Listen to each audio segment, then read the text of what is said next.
Call this to order. I pledge allegiance to the flag of the United States of America and to the republic for which it stands, one nation under God, indivisible, with liberty and justice for all. Opening ceremony.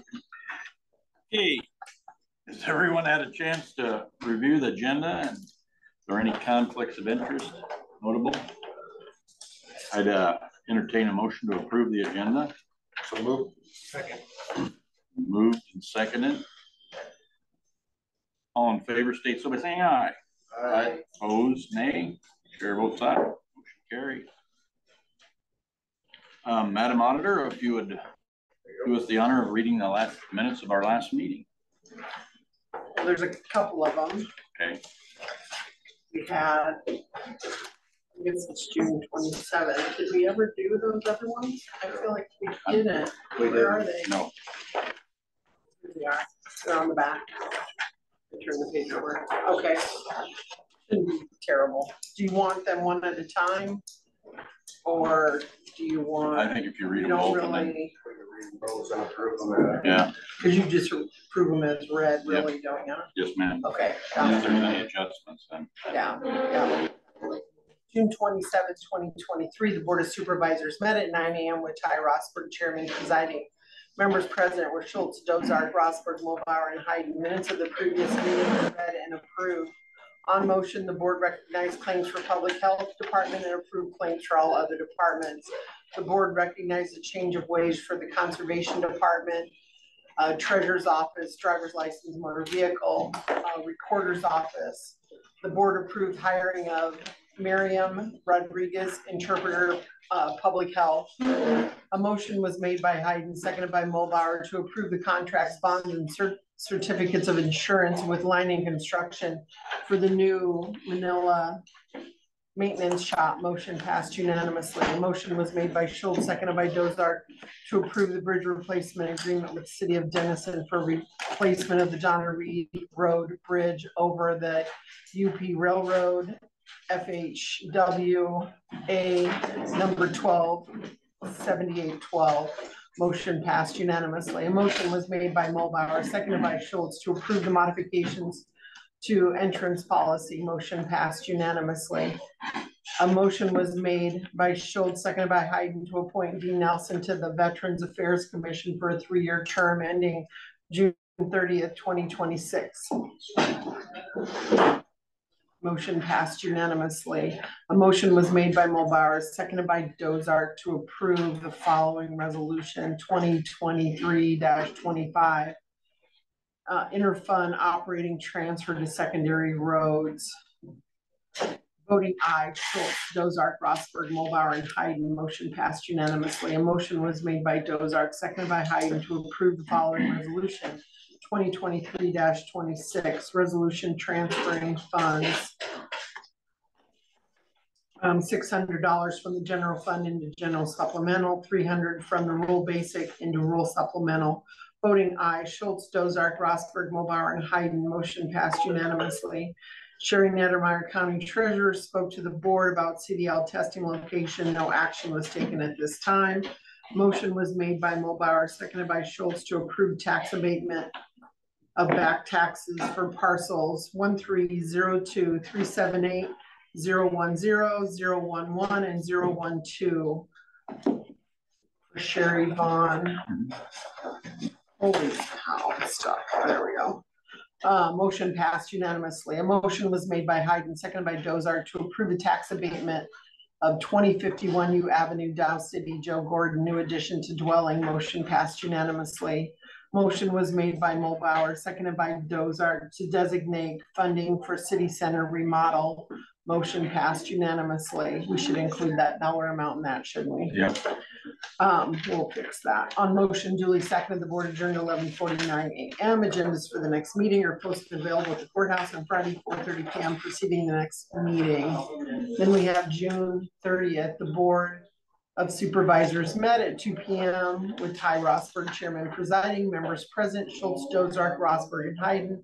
Members absent: Mulbauer. A motion was made by Schultz, seconded by Hayden to approve the following resolution 2023-26. It's a resolution for interfund temporary loan in the amount of $67,908.51 to be transferred from Fund 0040, that's Hickham's Family Planning Fund, to the General Basic Fund 0001. Let's see, voting aye, Schultz, Dozark, Rosberg, and Hayden. Motion passed unanimously. On motion duly seconded, the board adjourned at 2:25 p.m. Agendas for the next meeting posted and available at the courthouse on Friday, 4:30 p.m. Preceding the next meeting.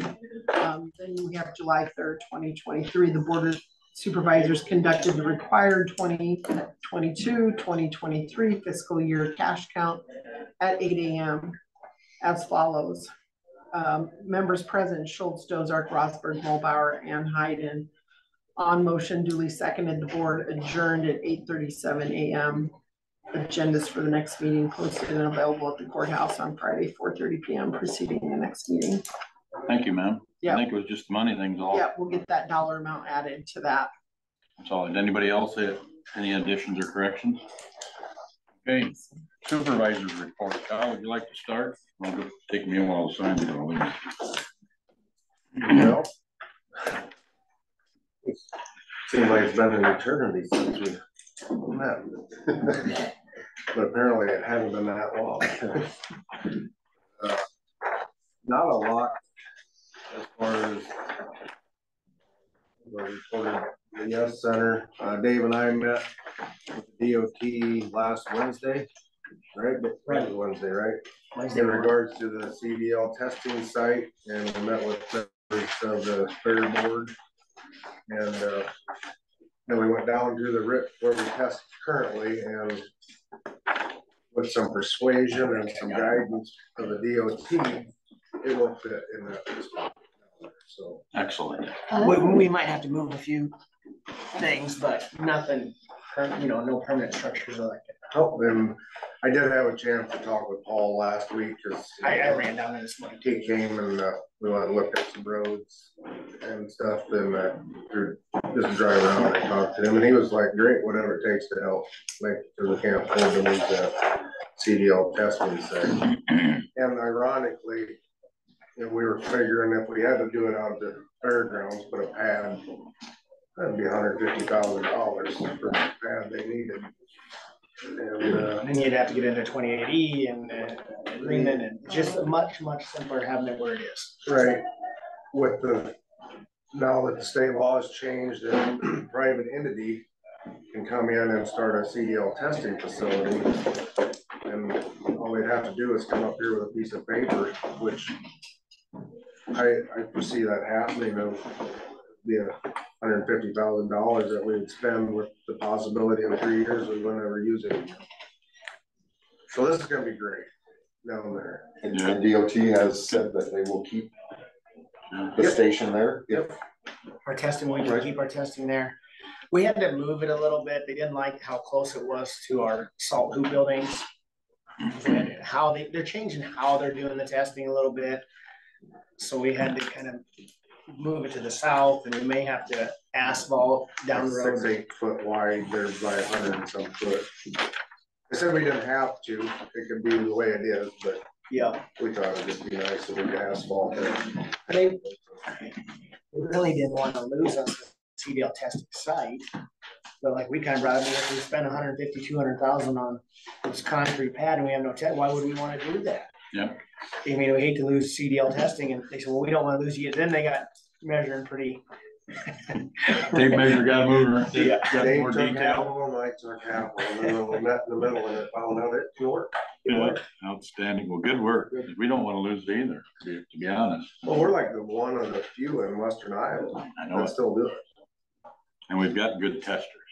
I mean, people that know. So I didn't realize how few in Western Iowa actually offer CDL. I knew some of the local ones, but we're one of the few in Western Iowa. So you go to Eastern Iowa, they're everywhere. And the sad thing is that it costs us money every time we have a test, or every time somebody passes, we get reimbursement on me, not the full amount. So when outside people come in, it's still at our expense to provide that service.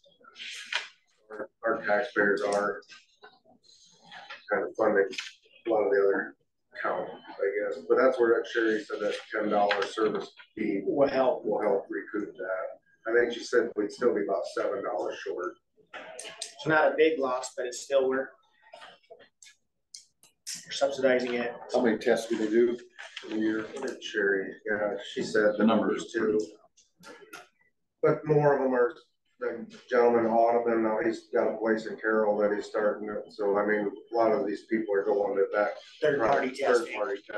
And then they just come up to the courthouse with a slip of paper saying passed all the requirements. I mean, they still got to do the written test on here at the courthouse, I believe. So, I mean. No, I think they can actually just come here to get their eyes checked and get it issued. Okay. I'm pretty sure. I guess if you're gonna go third party, you just won't do it all, so that makes sense. So. But you still are gonna have, you know, renewals and you know, where people have let it slip and can you come in and just take the test, you know what I'm saying? And when I say renewal, I don't mean renewal, immediate renewal, like people that have let them slip. So I think them are probably gonna be. Well, it was brought up too. I mean, we have a shortage of bus drivers. Our co-ops are short of tender truck drivers, and it's nice to have a county place to take your CDL testing just for all those positions. Otherwise, I mean, they said there's a big deterrent for a lot of people to say, "Oh, Brian, of course, I'm brought you guys as a bus driver." I get a lot of people like, if I have to drive somewhere to go get a test, I won't even take the job. I'll do something else. Yeah, exactly right. So that was It is interesting how they're doing the tests now. They're making you drive forward and back up, you know, tie like they usually do, and then stop within a certain zone. But then they're making, you were right, that you have to come out around cones to a new lane and then back in. So it's how they're doing the test is part of the reason why they wanted a bigger space. You bet. the first comment was when we pulled into the gate's not wide enough. I said, well, they can't make it to the gate. It should be an automatic. That's like a 60-foot wide gate down there.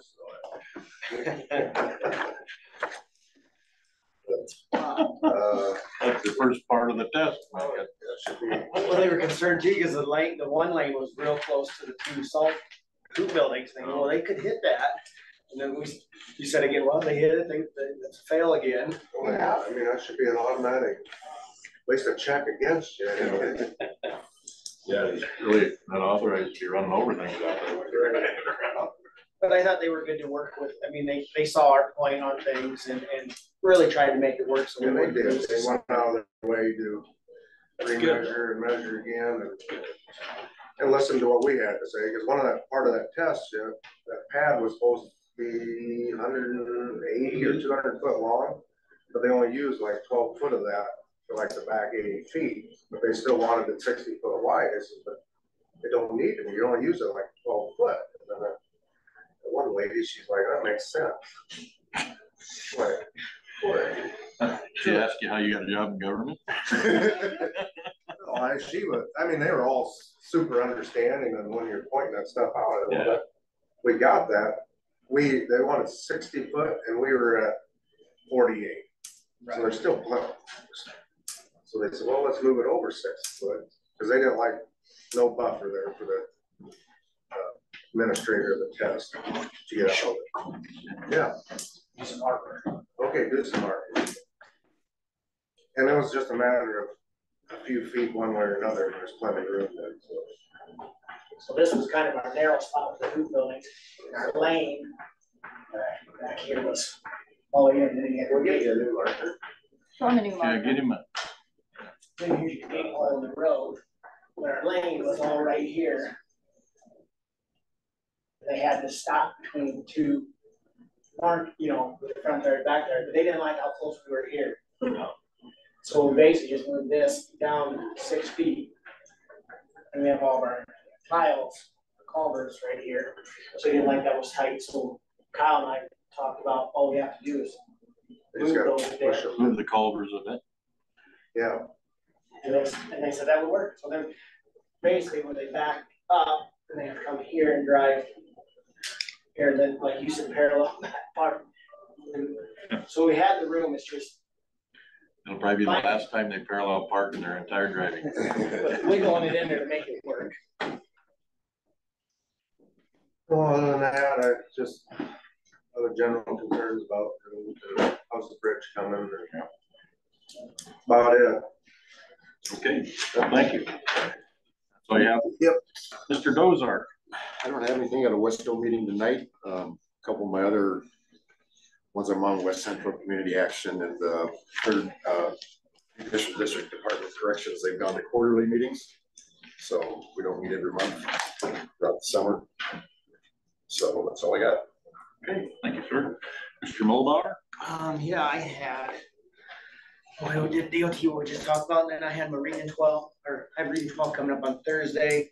Did have a ISAC Board of Directors meeting, which was a pretty lengthy meeting because we went over our different budgets, ISAC, ICTS, IGBP. They're also starting our audits starting July 10th yesterday, which is routine. So we went over a lot of those numbers. Golden Eagle is coming up. That's honorary award for elected officials that have served and done well. And it kind of came down to between Berlin Matthews and Joan Clement were both past presidents of the ISAC board. And it was really a tie between the two of them. Two very, very good candidates. I ended up giving it to Joan, knowing that probably in the next year or so, Berlin will be up again for it. We talked about Christy Harshbarger, brought up, we're still working with our IRS status as far as ISAC is concerned. There's a question whether or not ISAC is an instrument of government or instrumentality of government versus a private nonprofit. So we're really trying to fine tune it with the IRS and the government, which is a very slow process. Basically what that means is if we are an instrument of government, ISAC would qualify for like IFRS and things like that. Not an instrument of government, then for like a lot of their employees who have to go down the 401k route. And then part of it too, of trying to just get it fine-tuned to what we actually are, so we're in compliance with IRS and tax status. Nothing has really been ruled what we are, so I'm in this limbo land of getting all the legal work done for that. That's taking some of Christie's time up. We had Paul Cruz, he is with iPay. iPay is where we can invest funds in. And he is kind of interesting. It might kind of more up your alley, Gene, but it's a place to go for counties, cities to be able to invest the funds that they have, maybe get some return on it. Like you said, we're not here to compete with your local banks, but we're here to give you a check mark of what we can give you. And a lot of times your locals will, at least match it or be in line with where they're at. Okay. He did say if any county ever wanted him to come in and present of what iPay is and can do and how it works, to give him a call. And we currently invest in iPay. Yep. But if you wanted an update from him, or sure, he said there's something in the county magazine this month too. Just interesting. Yeah. Are they fixed instruments or are they variable or? They had I wrote down diversified funds, and they also have fixed funds are their two main options of investing. They have CD rates. He said the 6 month was 5.18, the daily was 4.83, 2 years was 1.2.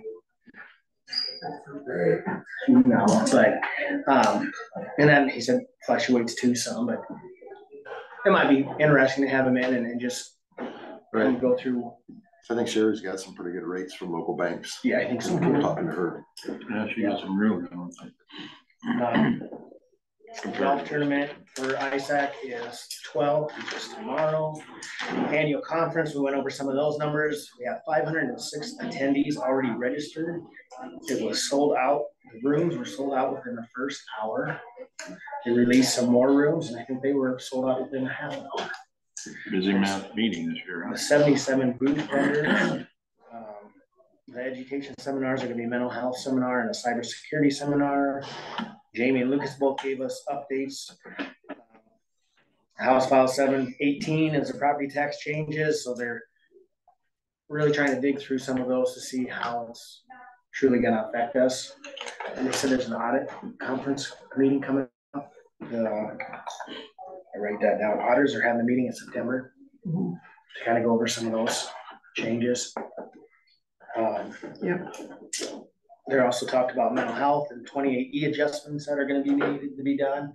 So if you need some extra legal advice, Christy Harshberger is working on that. Okay, because that to me should have come first, how that's going to be rather than right. When they have their first meeting, can they legally vote? Because our 28E says that every member will have a vote, and we still have a 28E that says we get a vote.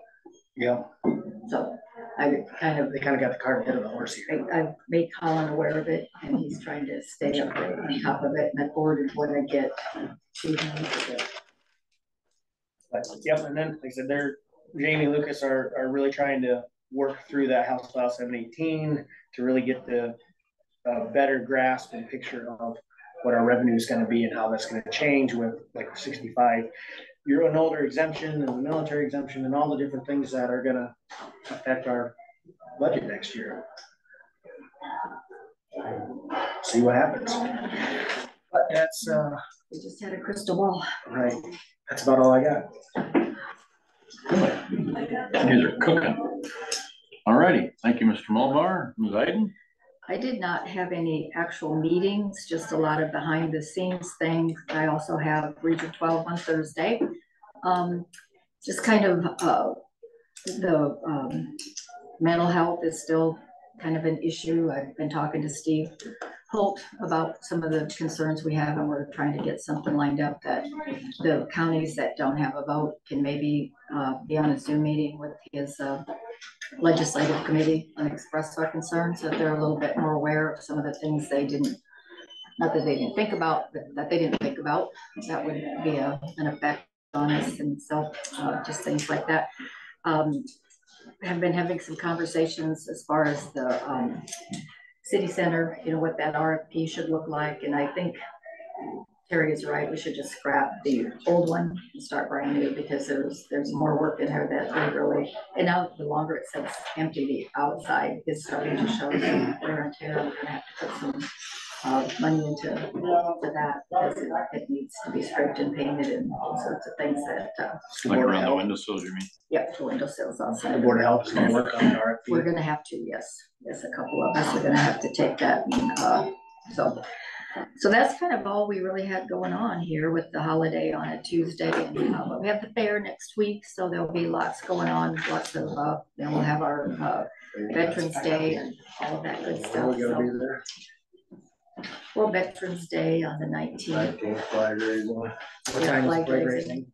Usually at noon. Noon on Wednesday. Just listen for the motorcycle or the alarm. I gotta be there. We got grill rides. I'm gonna bring You gotta bring your little. drink the tank up. Yeah. So, Okay, then we gotta be there to grill. Yep. yeah. So that'll keep us busy, but yeah, it's kind of seemed like a long time since we've met, but really there was some downtime, I guess. Okay. You're leaving me a lot of time. You're good. Yeah, bad. I don't know if I got enough to fill that. You know what? I was sitting here thinking about that. Sorry. Somebody should have brought birthday Sorry. cake. I got cream puffs.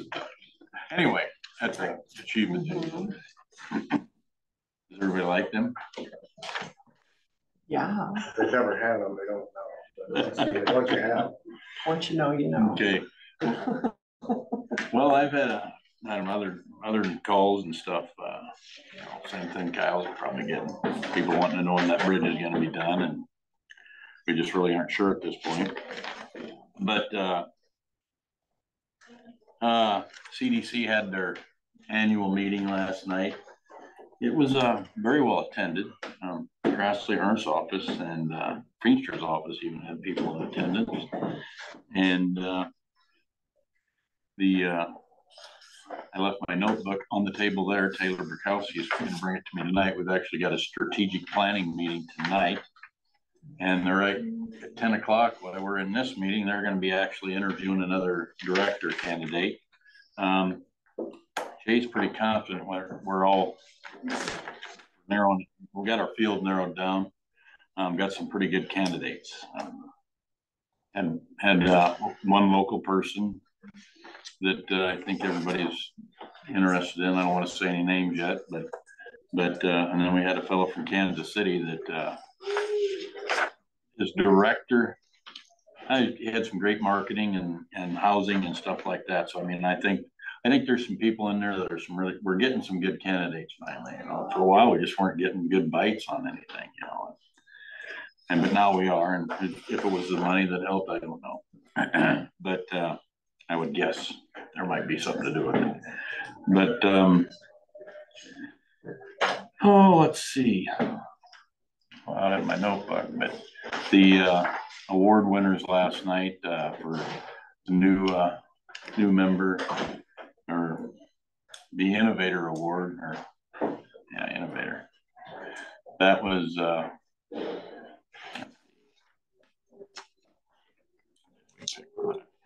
that was Gracewell.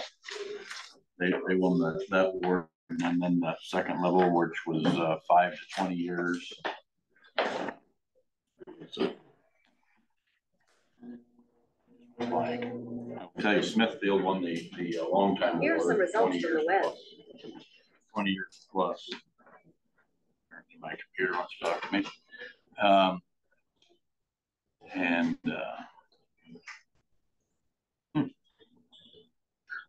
Anyway, other than that, I mean, I've got meetings coming up for, like I said, the strategic plannings tonight. That was something through this interview process that we realized was vital to keep it up to date every year, like Paul does with secondary road ones, where he adds the year every year. And I mean, I knew they had a strategic plan, but they weren't keeping it up yearly. So I'll be doing that. And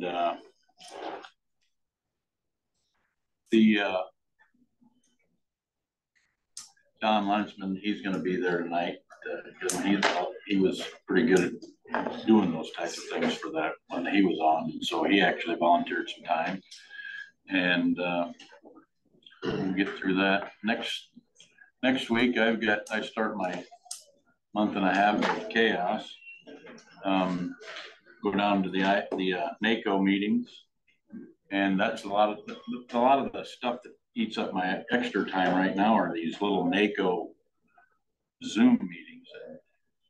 Some of them are pretty informative for what's going on with the convention, whatever you want to call it.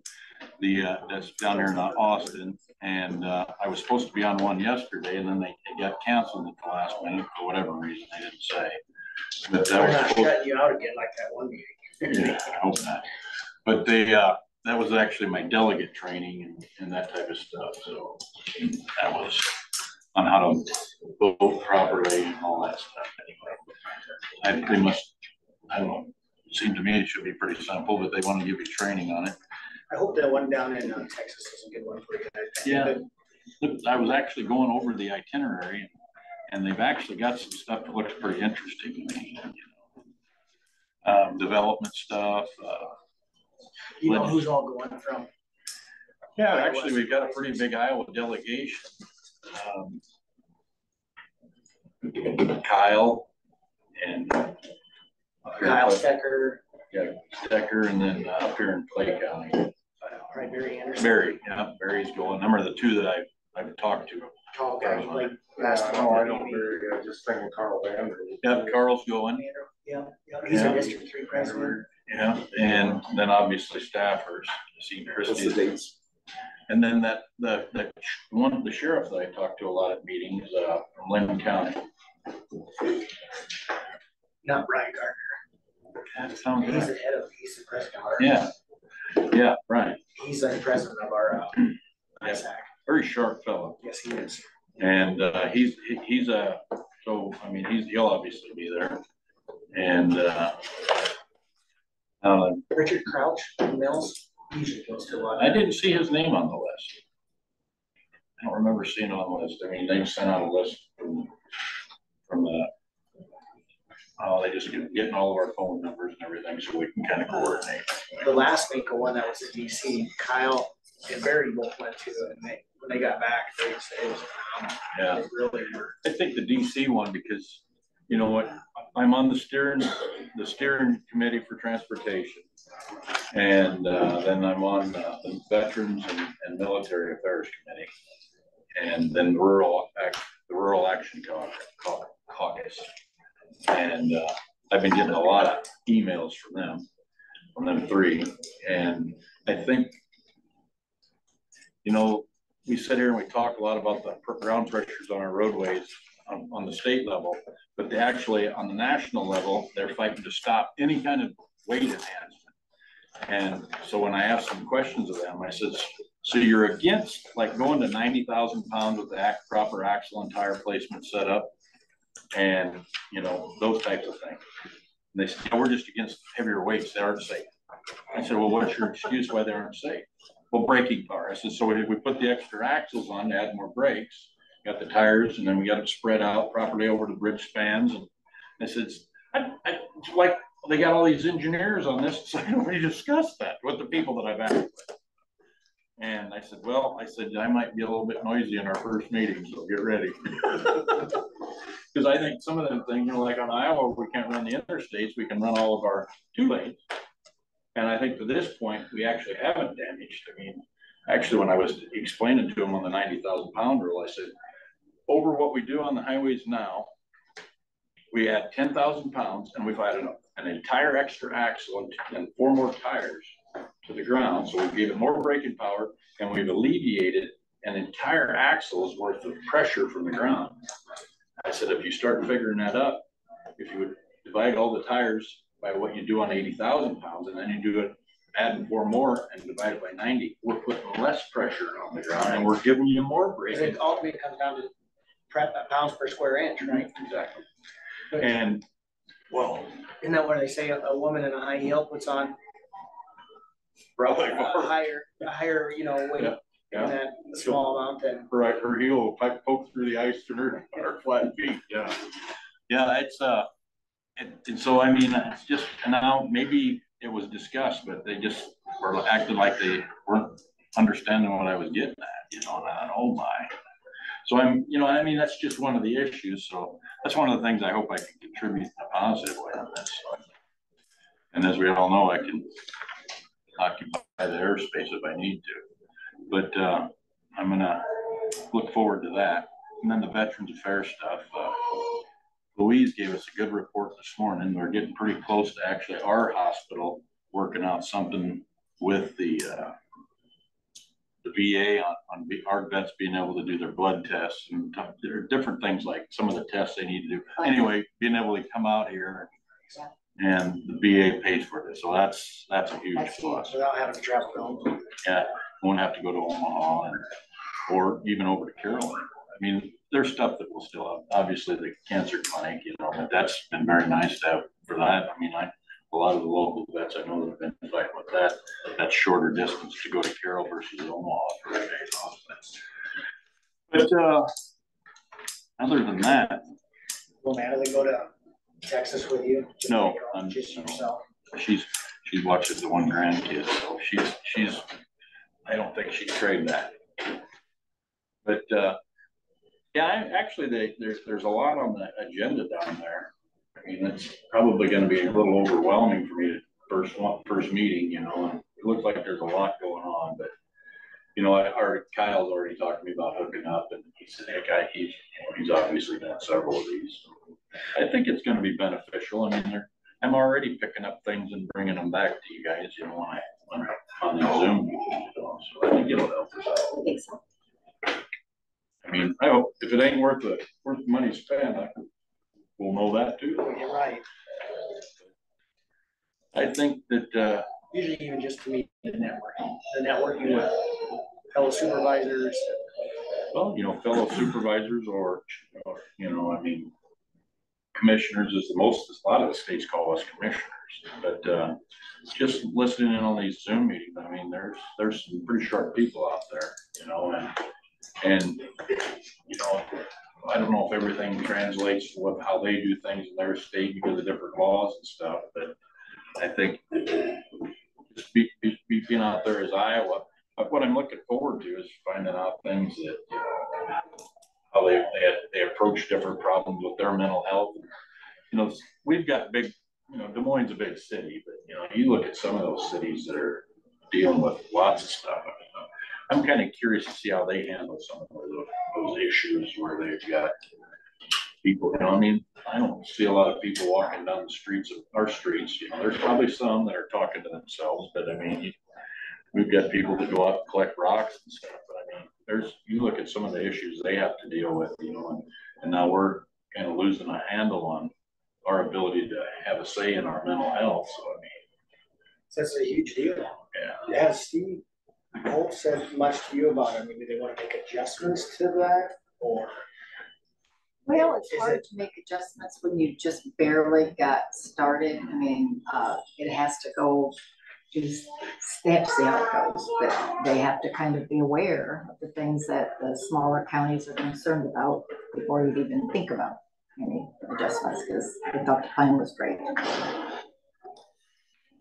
Yeah, think about some things that I think that's you know, I don't think it's a growing issue in our society, mental health. I think it's probably always been there, but it's that we have a growing awareness that that's probably what's creating our prison problems and a lot of other things that, you know, the divorce rates in the country and different things like that. I think probably that's a big contributor, you know, and especially if we can head that off earlier.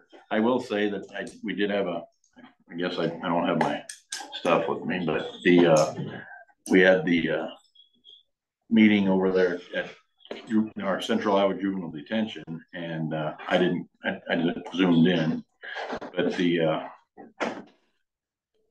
new structure, they've actually had some of them kids that were really unruly, and how well that's really helping control them behaviors.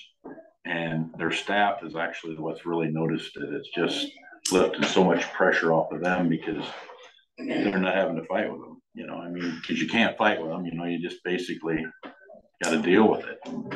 And sounds to me like it's 10 times harder to deal with a juvenile offender when they're probably just as violent as an adult offender. But so that new facility is really paying dividends. They can just move them in there, and they've got their little day room area, and then their separate quarters. And some of them have got a day room area where it's just you know, it's not necessarily. I mean, they are in solitary, you know, but it's they got more room to move. They're not just locked in a box. And we got a day room where there's a TV. Yes, ma'am. I have a question. Are they seeing therapists while they're in there? Yes, actually, I don't know for sure what the Yes Center has on hand, but I would assume you guys have therapists available. Mm-hmm. They're not doing telehealth. There's actually a person that comes in and looks at them, because that telehealth, I'm still not sold completely on that. So I think there's something to be said with the eye-to-eye contact. Oh yeah, and watch for the fidgeting and all that. Yep, I agree. It's a Band-Aid. I think that you know, like I even got a psychologist that'll come in over there and on staff and or on retainer, however you want to say that. How many different facilities does that psychologist have to take care of? That there's a 3-day waiting list, or no? I think there. I mean, I don't know what else theirs does, but I mean it's a she's there every day. Every day?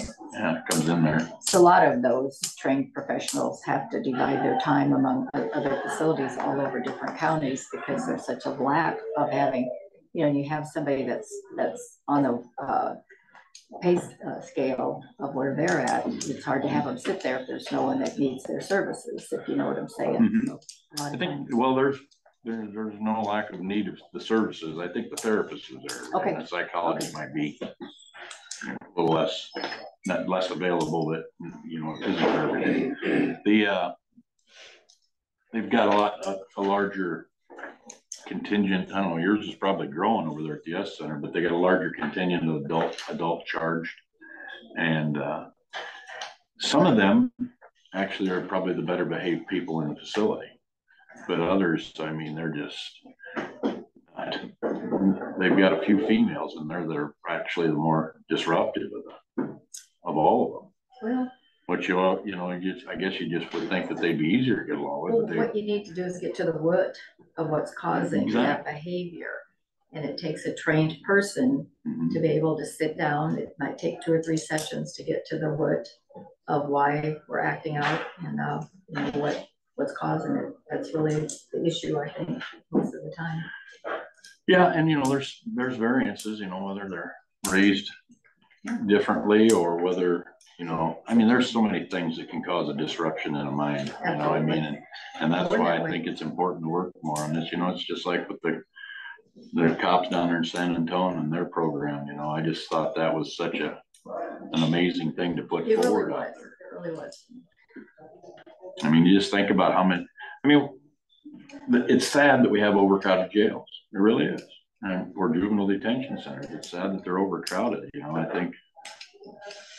But, that's kind of the way of societies around the world too, though. But I mean, there's got to be some that are getting a little bit better. And you hear about the Scandinavian countries that have less trouble than what we do. I don't know that it's the internet or video games or anything to that nature. I think there's probably a lot of multiple factors. But we have a society where, you think back to the 50s where generally moms stayed home and, at least during the child raising years, and that constant supervision made a difference, and I think because families now mom and dad have to both work to make ends meet. And I think that's probably a societal factor that creates some of these mental health things, that kids get into different things, get abused in different ways. And I don't even, I'm not talking by adults. I'm just saying, the bullying, whatever else you want to say. Anyway. I don't think it's gotten any better since the 50s, trust me. Yeah, well, I think it's maybe went the wrong direction, but our population's, a little bit different too. I don't have the answers yet. But you hear success stories like Nate Deasy that don't say they get a hold of a kid early on and get them the right treatment or the right prescriptions that they need to help them through some of their issues. And we had a gal that, made it to college and never thought she would have gotten there, but with the right help and very successful. Yeah, and see that to me is where we are, early on, having people like Nate in there that their function isn't just to go through the checks and blocks. He's literally got concern for let's help these kids. I mean, look at all the things that he does on the side, whether it's coaching, more people we have like that in society, probably the better too. He's definitely very passionate about his job, and we're very lucky to have him in Crawford County. Well, you have, parents who are, they don't know what to do with. They have 3 children and one is acting out, and you just don't know how to deal with them. So you have to have people like me to help work them through it, get them off track on the track, and treat all children exactly the same. Some have special needs, just identifying it. We work on it. Anyway, as I'm sitting here, my mind went right back to who got the 5 to 20 year award, and it was Miss LaPrenza. Miss Lopez won that. Oh, and so awesome. Yeah, it was actually pretty nice. Shocked her. I don't know how we got her to that meeting without somebody having to tell her you have to be there, but she comes to it anyway. So it shocked her pretty. She was sitting at my table. I went to their ribbon cutting, and it was quite a crowd at the ribbon cutting. I was really surprised to see how many people were actually there, and it was really nice showing for her ribbon cutting. Yeah. And Stephanie Weiss is our new director or new president for the CDC, and she is that gal she is very sharp, very sharp. She's a good hustler. I don't know if she's got a lot of irons in the fire. I hope she won't burn herself out. So I think our CDC board actually kind of had high hopes for it right now. It's starting to look pretty good. Look at that. We ate up the time. Good job, Tyler. Good practice. Ready? Please come on up. I'm running out of on breath. time. Good. Morning. Fabulous. Absolutely.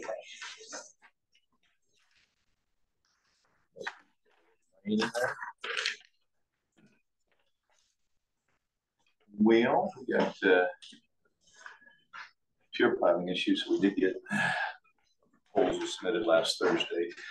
It's being looked at, so we still haven't got a firm direction on that, but we're getting close. Okay. So How's the rest of the project looking? I mean, once they get that resolved, will we be? we got to do the approach slab and the pour the concrete and rail and put anything on the bridge. Normally they don't put a truck on there, but so we got pour the concrete rail, approach slabs, grading, guardrail. So we got several weeks. So we're looking more towards the first part of August now. In August. In August. Well, my goal is to have it open before harvest for sure. Well, So appreciate that. yeah, People are starting to, in the Charter Oak area, hasn't. yeah, Quite. yeah. We're gonna get a resolution. It's just taking a little time to figure it out. The Manila maintenance shops, we got the contract bonds, certificate of insurance, all that stuff here for approval later. Yeah, and back to the bridge, if anybody wants to visit with me about where we're at, happy to go into details. So we're getting close. Great crew, they're working on D Avenue up on between 330th and 340th. When we get down there, we're gonna go to Boyer. I think I maybe shared with you that we've got extra property or additional property that we never used. So we're gonna expand that area and kind of circle drive in, so we can just come in right off of E16, go straight south into the yard, circle back out, and just kind of develop the rest of the property that we have up there for stockpile. So they'll be going there, that, and the Dennison yard down here. We're trying to get that all to drain, so we pushed a pile or a pipe underneath of Boyer Boulevard there to get that to drain, and we're going to put in some tile and some intakes and reshape that whole area. It looks really bad right now. Perfect. But so we got the pipe pushed, now we just got to get the drainage tile work done. So they'll be working on those two projects, get those yards shaped up. And then as soon as we get the deeds and everything settled up with Manila, we'll do some work on that yard. So it's hard to prove it's not due this year. Bridge crew, they just started on a bridge replacement on W Avenue, just it's south here, just about the county line, west of 59. So, and roadside crew spraying. So, item 4, this is the contract bond and certificate of insurance for the Manila shop. Motion to approve. Everything's in order? Second? All right, motion was made by Mr. Schultz, second by Ms. Hayden on the insurance approval. Contract bonds and insurance. Contract. Yep. Okay, right here. Contract bonds and certificate of insurance with the line of construction for the new Manila maintenance shop. Do we have any further discussion? Hearing none, all in favor state so by saying aye. Aye. Opposed, nay. Chair votes aye. Motion carries. Decide 2 of those there. The Martin Marietta tour for Friday, so we were all set up to go. I didn't know you were kind of the I'm gonna one. try to make it. I'm going to, yeah. You are, okay.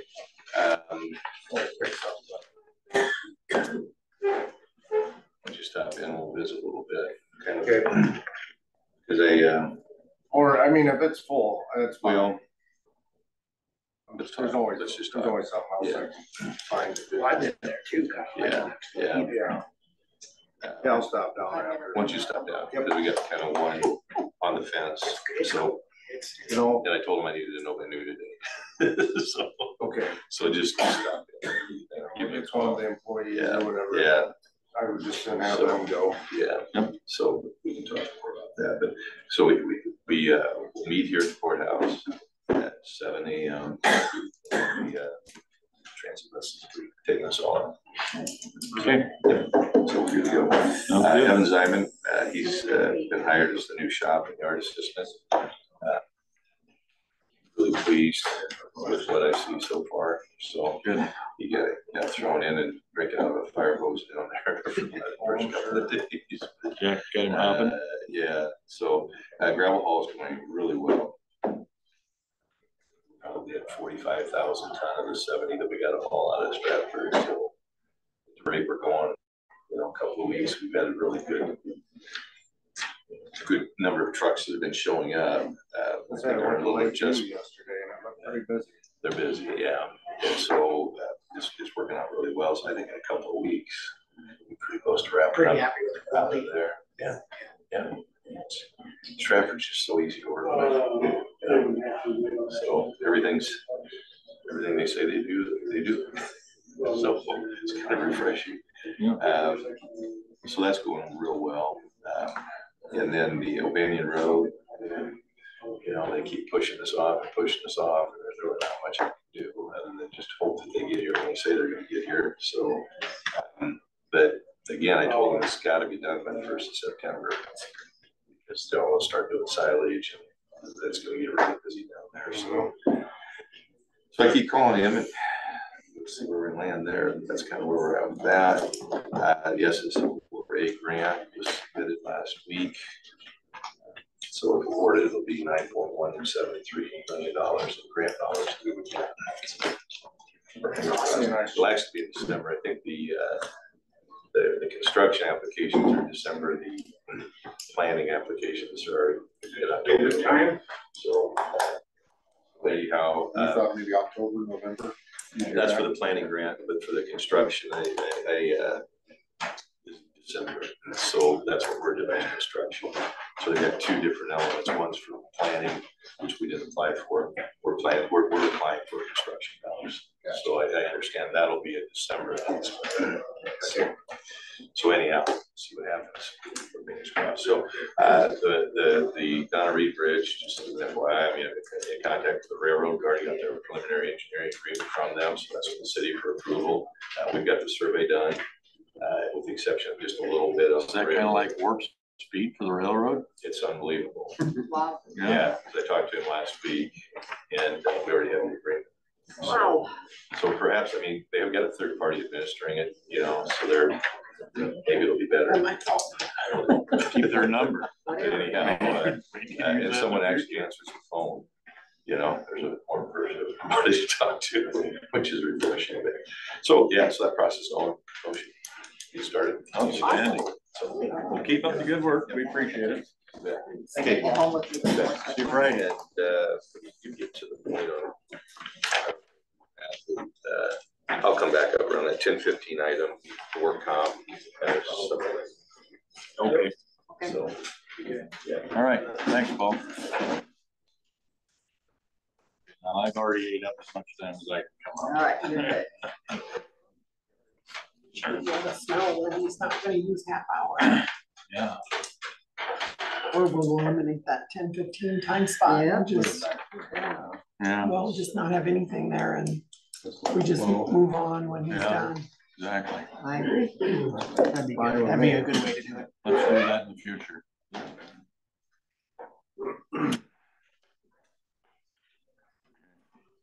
Otherwise, we got, it's all discussed, take action. I was looking to see if we had anything we could move up.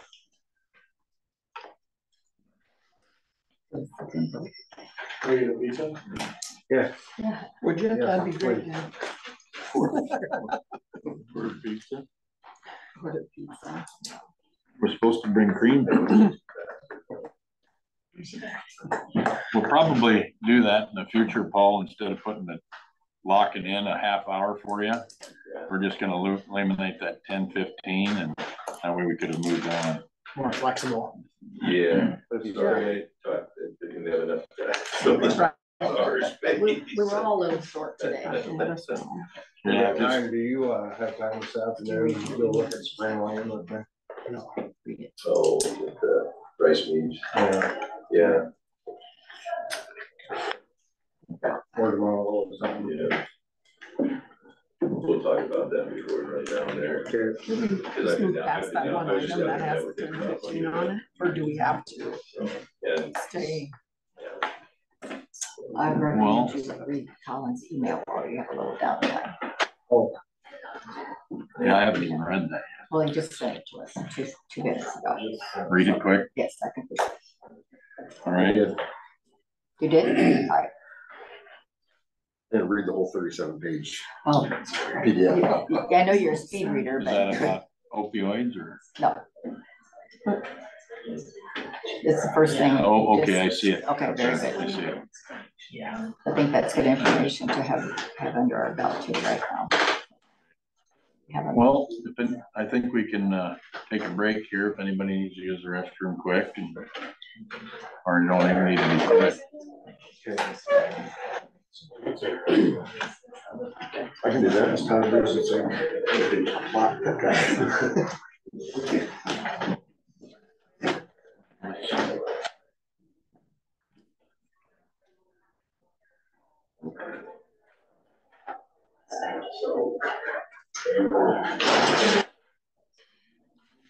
Home button.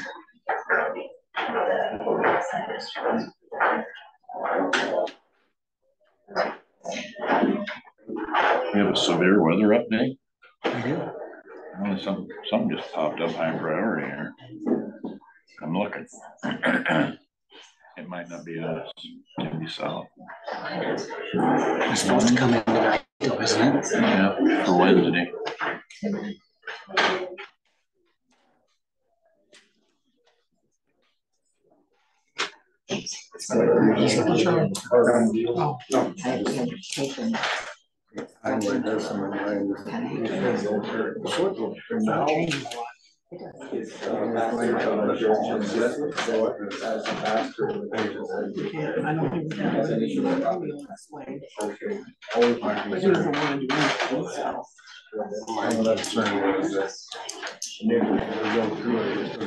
Some corrections with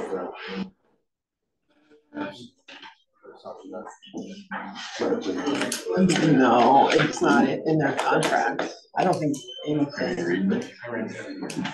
The changes. Oh, yeah. Right. Work comp. Exactly. This is talking about. I said we went with our hats on.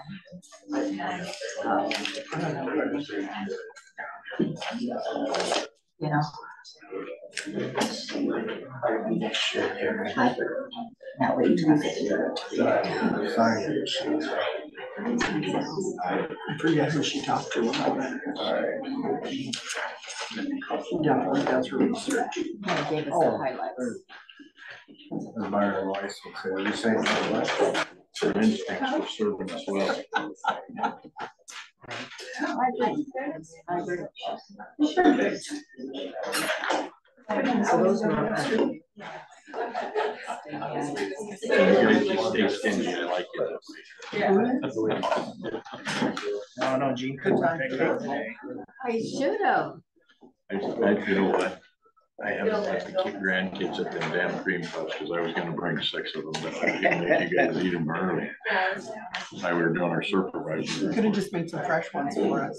Oh, we'd have to get hold of it. You know what, though, we can get them. You know what, maybe I will get hold of Denise and have her Who make. made them? Denise. Those are the Oh, My mom used to make them. coveted cream oh, puffs. them are the coveted. My mom used to make the Suckers. best ever. And I tried to make them once and they were rocks. I buy them every year, kind of in memory of my dad. That was like the biggest celebration of the year with mom and my cream puffs. Oh, he loved it. And I think you'd get in trouble if you tried to eat them before dad got his version. Yeah, the corner cafe in Manning. Yeah. You know, she makes cream puffs and they're very good. So you're in Manning. I think the only thing that made my mom different than like what these Denise's are,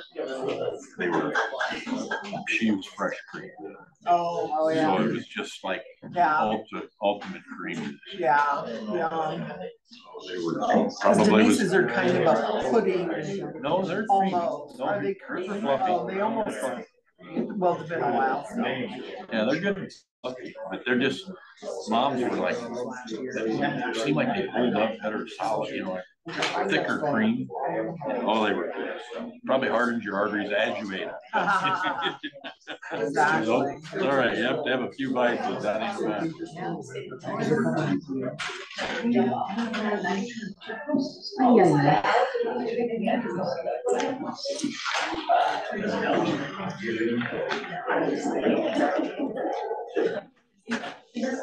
Yeah, 3 some of those accounts. Are they going to Park City? Or the rest of these?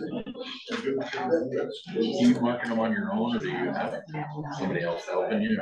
Eli and I went out yesterday morning, rolled out on a horse, cut out one and out each can. So you know, like Chris Scott or something. Oh, People do some. he sold them for me. Basically, he gives me the price on some. So I need to come out and mark him. Yeah, but he's got a deal where he can get you a little bit more. He hopes so. I didn't know if you were on contract, your producer's contract. I hope that I can get you a better deal. You did.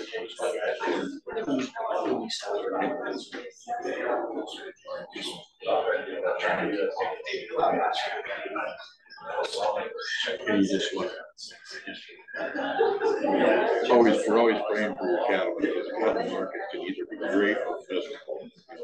You can't find a good happy medium for very long. Then once you start getting the prices, it used to be 80 cents a pound gain forever. Now it's close to what you get. It's just,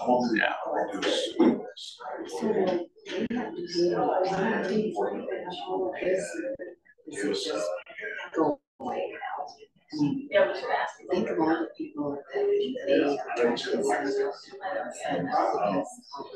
could be a bigger monster.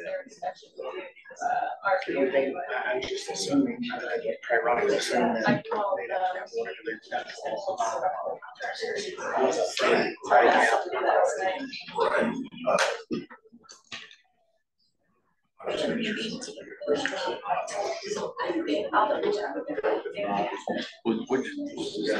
This was a federal court, which was a top district.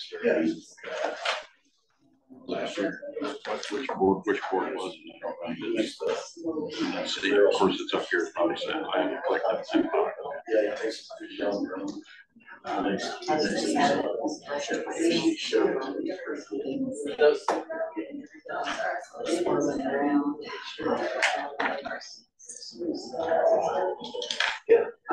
See, so it's our Iowa codes. Their ass right there. Distance and sight. It really should be the state legislature that had the most authority to change any of this to start with. We're kind of putting this rock our lives. We really don't have the authority, but they want us at local level to make these decisions at state level. that highlighted that green. Isn't that kind of laid out? Right, there you go.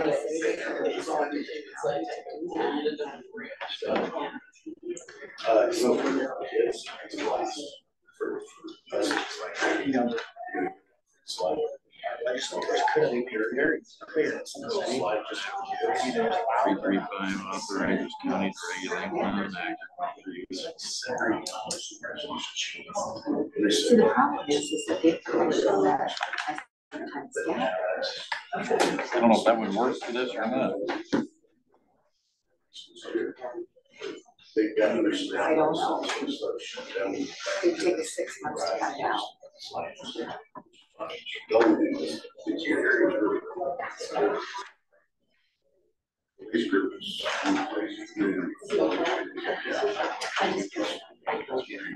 You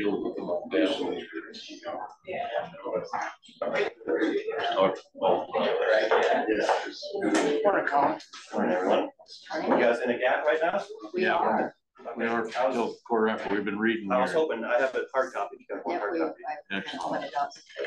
Yeah, sorry I didn't get back to you, but No, it's fine. I was meetings. I didn't want to bother you. You want a hard copy? Get my like a hard copy on highlight. I didn't get back to you yesterday either. No, that's fine. It was, I talked to Gina, I talked to And I'm sure we all said about the same thing. Yeah, I figured you guys were all in on that same conversation. Is, not here today? Yeah. Thank you, dear. It's a killing tree kind of day. This is your 10 o'clock. Yep. If you wanna have that in front of you. 10:15. Or 10:15. Yep, so I can get away from the time. Yeah. That's kind of a guess. Yeah.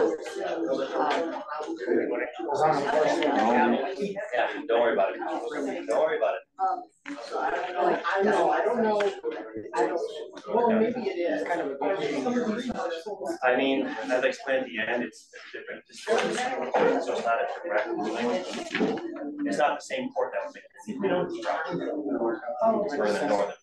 But I mean, you have to think the kind of groundwork has been laid, the path has been laid for other courts. Yes. Yeah, now they're. It's not sparing. Different judge can make a different decision. Yeah. But It's some sort of precedent now being set.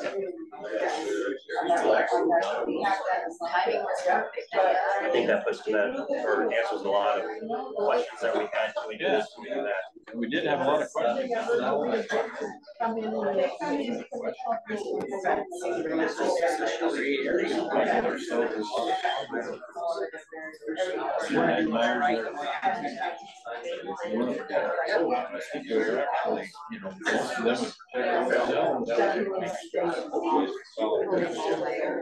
And I haven't read I haven't read every single word of it. I kind of buzz it to get something out to you guys right away. But as far as 335 goes, I don't know. I think the trend seems to be that the IUB is taking things like this into account for the patient preference. If I had just, that's the kind of the way the needle is going right now. It seems like, well, this is stuff like this is taken into account during the permitting process through the IUB. Oh, thank you. I thought I had another copy, but no problem. Talking about when that's when Tammy and Bill. Oh, okay, yeah. Well, but we have, the difference is, an ordinance is going to get sued. Well, an intervention is just part of the procedural process with the IUB. It's an administrative hearing that we're already at the table, we can start submitting things for 10. Do we have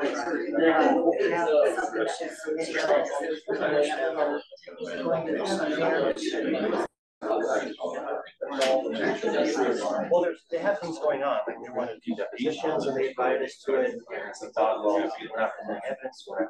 Right. As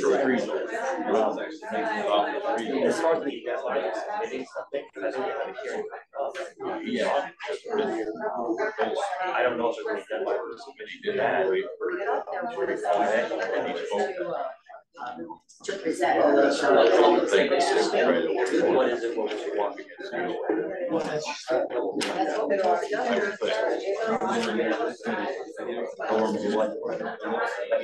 I mean, we're at the table. Can we submit something? So I was just like, but what would that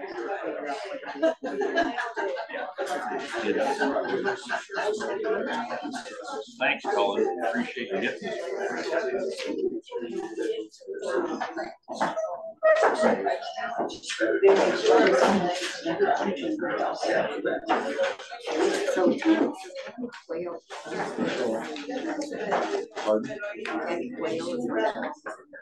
No, she doesn't. She wants the county health certificate in her name. She wants to own it. She does not currently own it. So she basically wants to pay tax, pay the taxes on it. I don't know if she wants to pay the taxes on it. This seems like a little bit of a signed county health tax certificate. Right, so it's a county health tax certificate, and she would like to take assignment of it. Which is gonna pay us.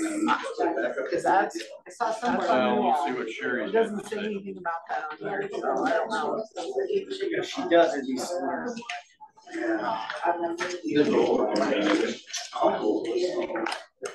All right. So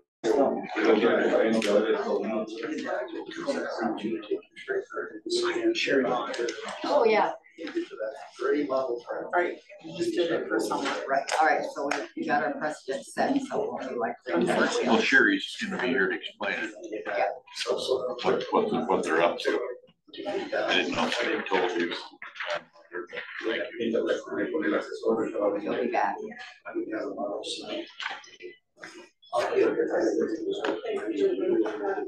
Work.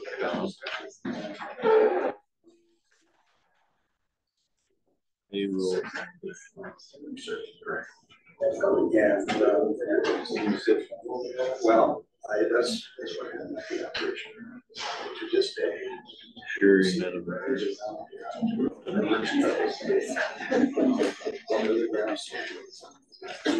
Holy crap.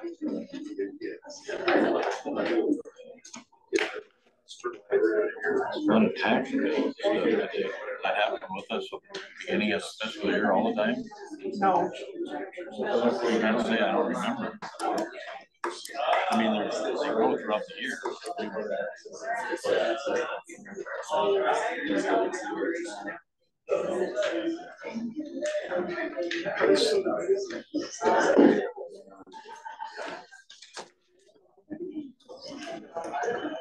Pipeline safety setback potential ordinance. Well, that kind of takes care of that stuff. Shorter meeting than we thought. But maybe not. That's up to you.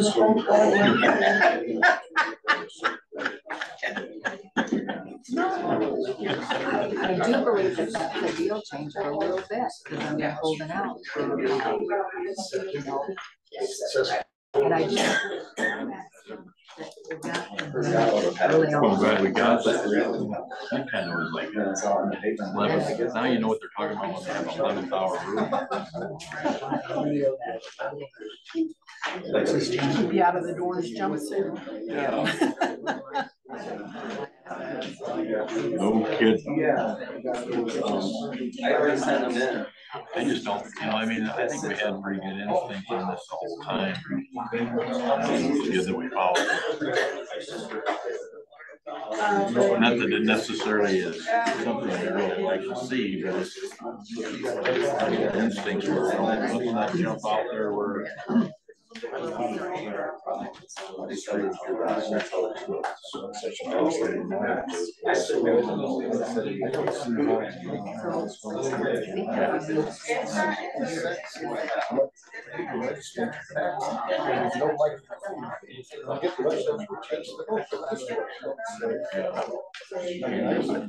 exactly how I was thinking through the whole thing.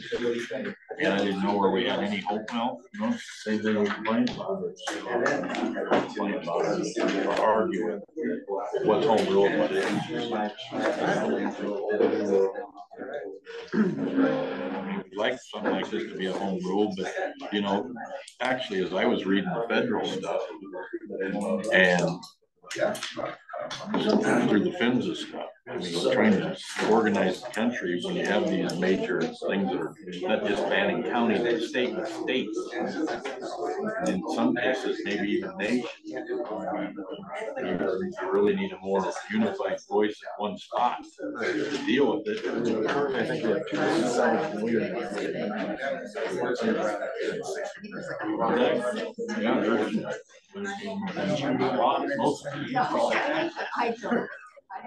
but it's a safer way to transport. I mean, it's really, it was creating such a havoc that I wasn't getting the things I actually needed. Yeah, it can't be all the way down. Working on some wellness stuff. Especially when it crosses state. Right. And most of the Exactly. That's this one. Either at night or. and at least 3, well, 4 in the corner of Minnesota.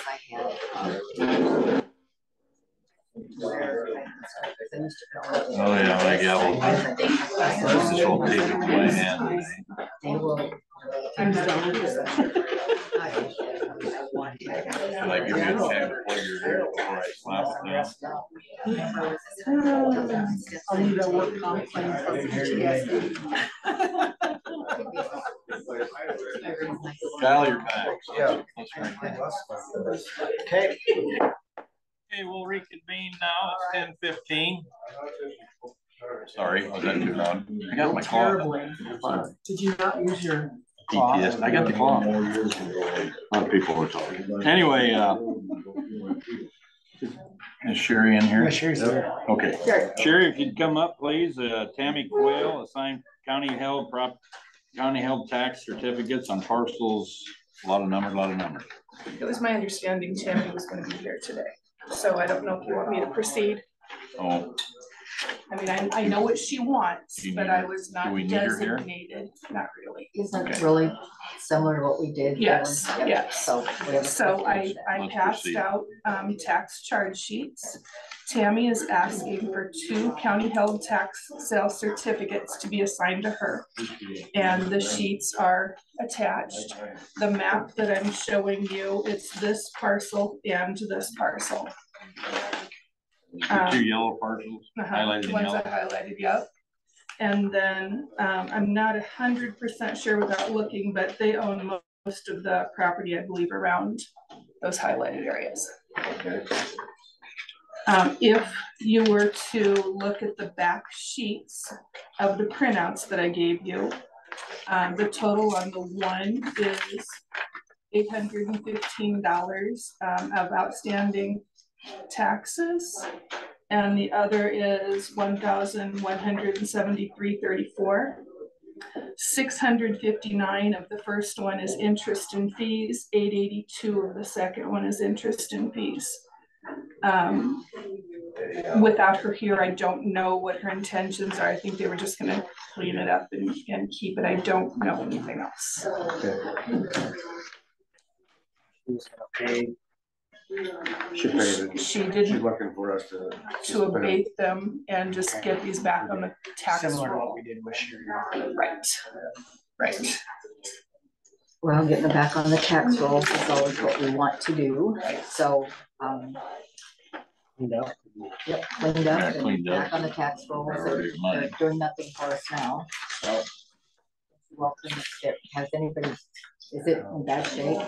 The property that Sherry bought, I kind of just familiar with. I'm not real familiar. Is this property in disarray? I don't know. I think this is that, just looks like Oak empty Street lots? and Ash Street. I mean, I did a but they're color probably not picture. getting, And that's what I thought too. I thought they were just kind of empty. did empty lots is what it looks like. it looks empty. Okay. Right across from the front. Well, I say getting them back on the tax roll is always gonna be our goal. We can't go backwards for, what has happened, and somebody's willing to take them and start paying taxes on them, get it cleaned up. I think that's, Keep them loaded. And we already set precedents. yes, we have. Yeah. I think Previous. her concern is that there's been some properties in town where individuals would come in and just put junk on them. Yep. And they're afraid that something like that could happen here, and I think that's her intention. Or it's good to protect their interests. I agree. Okay, So in my opinion, if we abated, she would be in charge of obviously the legal fees to do the 90-day redemption. And then also the recording and treasurer fees of $25 and $17 once the deed was issued. And then it would be up to you guys if there's any other charges as far as any taxes. Like you said, that this property owner still has the 90 days to redeem. She would have to do a But 90 that's day. her expense, Mhm. obviously. Yep. So if she's interested, I'm willing. I will move that we assign the county held tax certificates for the 2 parcels listed to Tammy Quayle. I'll second. And part of that motion is to abate What do you want? current interest and fees. Correct. interest and fees abated. All fees going forward. Until the time that the certificate is assigned. Certainly. I mean, because it's 90 days, Right. so we'll continue to accrue interest between now and then. Got that? You want that all concluded? That's what I thought. Monitor, you have that? Motion all was. We get penalty and interest. Penalty and interest up until the completion of the 90 days, okay? Second. Motion was made by Mr. Dozark, seconded by Mr. Mulbauer. Any further discussion? Hearing none, all in favor state so by saying aye. Aye. Opposed, nay. Chair votes. Thanks, Sherry.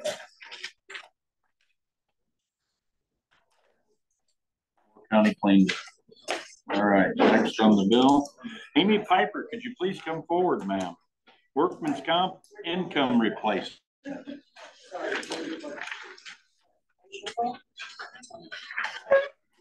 So when we did our IVERS compliance, we found out that the way we handle workman's comp is not correct.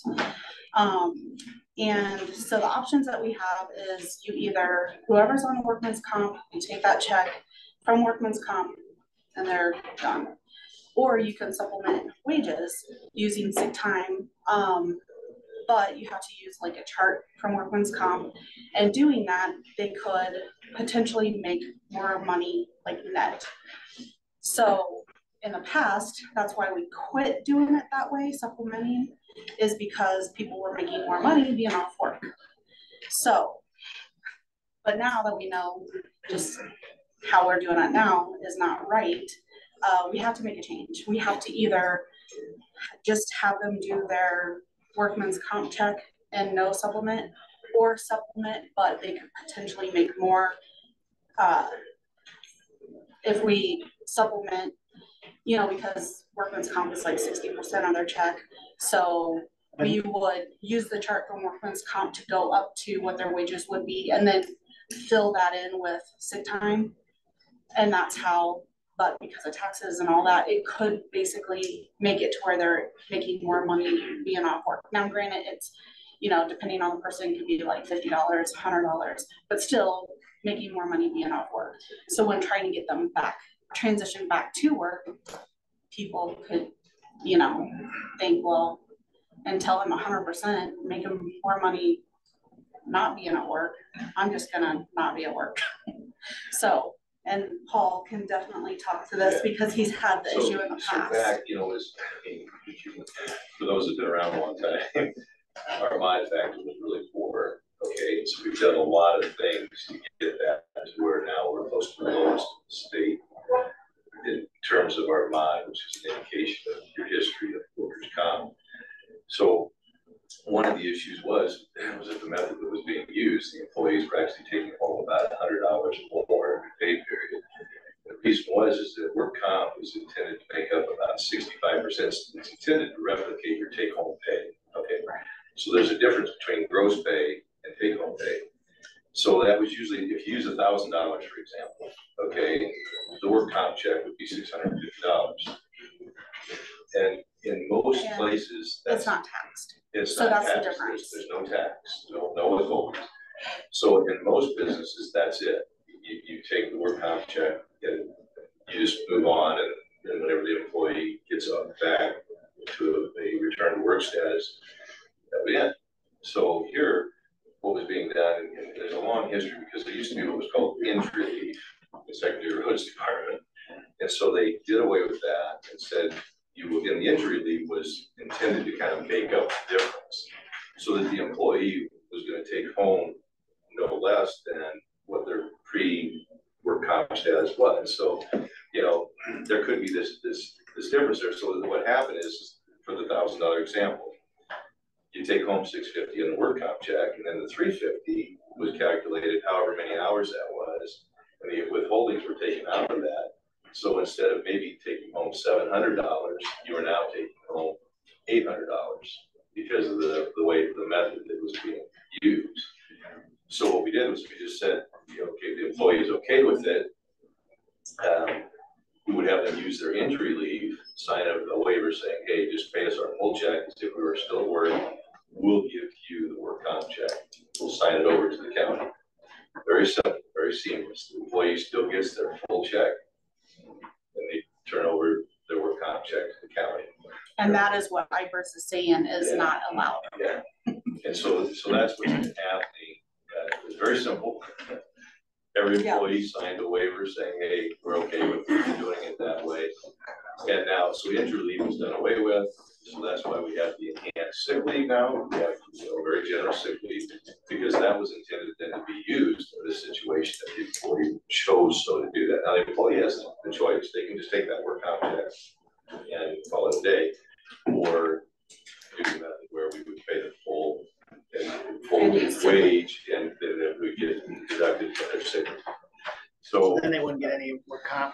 It's all deducted from their sick leave. Yeah, Right. so they're paid as if they're in sick leave status. Okay, so Right, they get and we're paid, taking their workman's comp. and then the work comp check gets signed over to the county. And that's what is, we can't do anymore. The So there's- IFRS is saying, Yeah. you can't do that. But you could supplement it with accrued sick leave. You can, and that's where we're saying that with the way it works out, you will be paid, they will make more being off work than what they would be here. I just don't want to leave our county employees 35% short of what they're. But remember, that workman's comp is not taxed. Yeah, so that Their now, take home, So it's basically their take home. yeah, so Similar to take. very similar. see, it's intended to replicate a take home pay. That's the intent of it. Okay, is it about 65% thereabouts of what your gross pay is? I'm just using $1,000. $1,000 would be the gross pay. If they were working, they'd have all these deductions. You'd have IFRS, you'd have state income tax, you'd have federal income tax, all these other deductions that come out of that. To get you down to something in that $650 range. Okay, so there's no withholdings from that work comp check. Now, you could do the old method, you just have to kind of tweak it and kind of, it's like every time it's a little bit different. Right. Because of all of the variabilities, there's insurance that comes out, there's all these other things that impact take home pay. So trying to get it down so it's exact, but we could work to get it closer than it was. But you still have to use workman's comp charts, so Yeah, it still is not going to be, exact what their take home pay should be. So. and the employees knew this was going on, because when we quit it, I had an employee come in and was upset because he wasn't getting that free money. They knew what was going on. It wasn't right. You don't want that situation either. And I'm in your camp, Dave. You want when employees injured at work, you want them to be taken care of. We take care of all medical bills, make sure that they continue to be paid. It's just that we want that to be fair on both sides. Right, that's where I'm cutting from. I don't want to have an employee say, it wasn't my fault I got hurt, but yet now I'm bringing home $200 less than what my take home was. I don't disagree. But workman's comp kind of, their percentage is based on the fact that, they don't have the taxes taken out. You don't have the wear and tear on your car. You don't have the gas. You don't have all of that coming to work every day. So that's why they came up with that 65%. Also, when Terry and I were just at ISAC, we were in the room full of all the auditors and Ehlers and Cooney, and they suggest not doing income replacement, just doing the work comp, because they have taken in factor the taxes and all of those things. And it gets people back to work sooner. I mean, just because they have the statistics, they have the data, it gets people back to work sooner. That's what a lot of the other counties were doing. A lot of the county, They're all huge the ones that aren't discussion. doing it are doing it like we were doing it, or are currently doing it. They're transitioning. Right. They're all going through it. And that's what Ehlers pretty much recommends. But we wouldn't have the ability if they do come in under, if the 65% isn't equal to their take home pay, if we strike the being able to use their current sick leave, we would not be able to get them back up to No, their and take home pay. And so with the two options, you either, take the workman's comp check, be done, or you have to use these charts off of workman's comps, the stuff that they have put up. So you would have to use their chart to come up with their difference. It's not like I could go, okay, so he's taking home 650 from workman's comp. He normally is 680. So now I'm just going to pay $30. It's not that easy. You have to take out, Because we you have to use do their the chart, deductions. you have to do the deductions, you have to do all that. And that is why, like when Paul said, they're making more money just because you can't, there's no way to, because you have to either give them a check or use workman's comp charts based on salary and that kind of stuff. They're pretty much always going to make more money doing it that way, just because of the way deductions work, you know, those kind of things. You got a question, Kyle? Yep. I know employees being shorted, but you know, and is there a way, I mean, some employees get injured and they're gonna be injured for a longer period of time. You know, some people can stomach a short-term, small discrepancy in their paycheck. Is there a way that we could put a policy in that if you're injured for more than X amount of days, and then we would make that available? Make what available? The supplemental with the sick time. I mean, if you're off injured, a serious injury, and you're off for 6 months, and yeah, $100 is a pay period over 6 months, that starts getting, or $50. That starts being a burden. But if you're off for a week, 2 weeks, you know, it'd be easier to overcome that.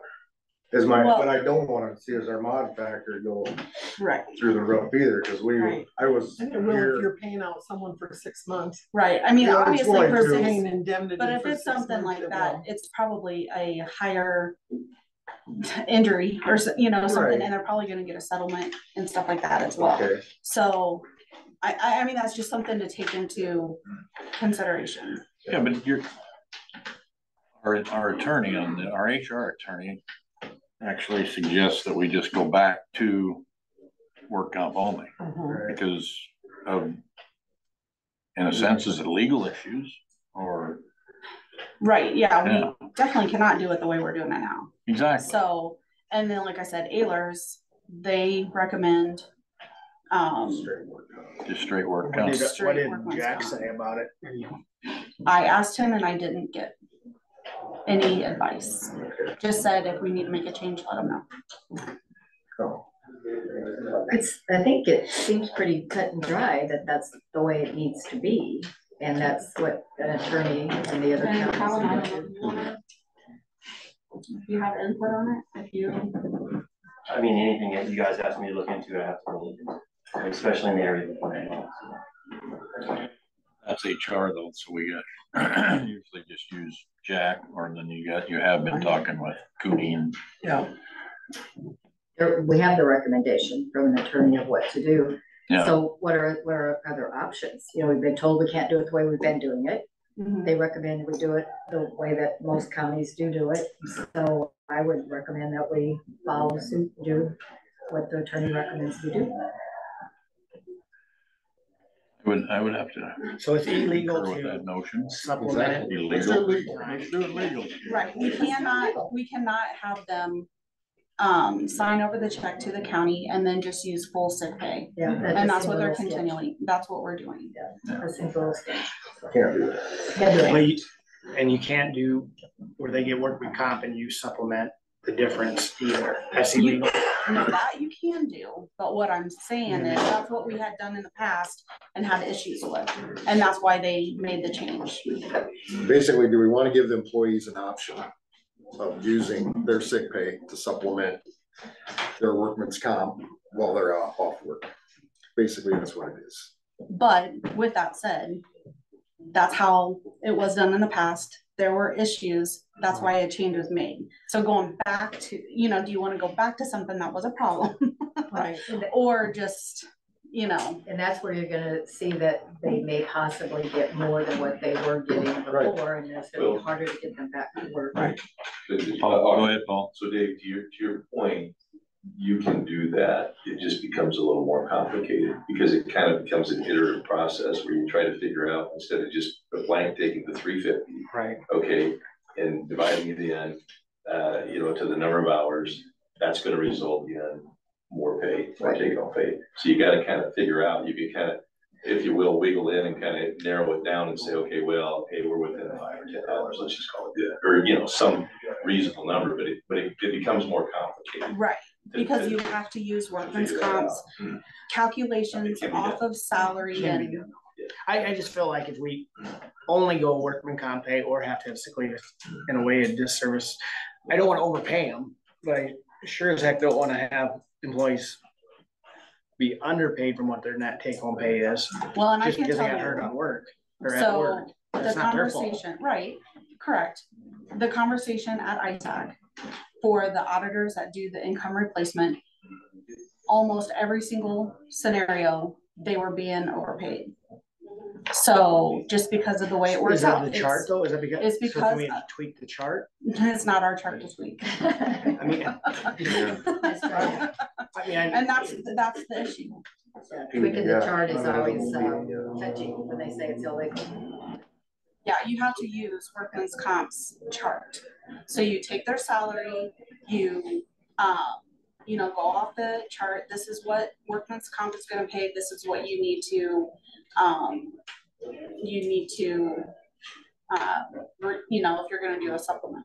So it's not as easy as saying, okay, workman's comp's check 650, they always took home 680, so now finagle this and, you know, give them a check for the difference. Would you like to take a That would be week great. to look over well, that? I guess I'm looking down the road and not to say somebody in secondary roads gets hurt and like I said, for 6 months and all of a sudden 65% of workman's comp pay isn't equitable to what they were take home pay was. I just feel like I don't want to punish our employees for getting hurt if it's Right. less than what their take home is, but I don't want them to get, it shouldn't be a benefit either.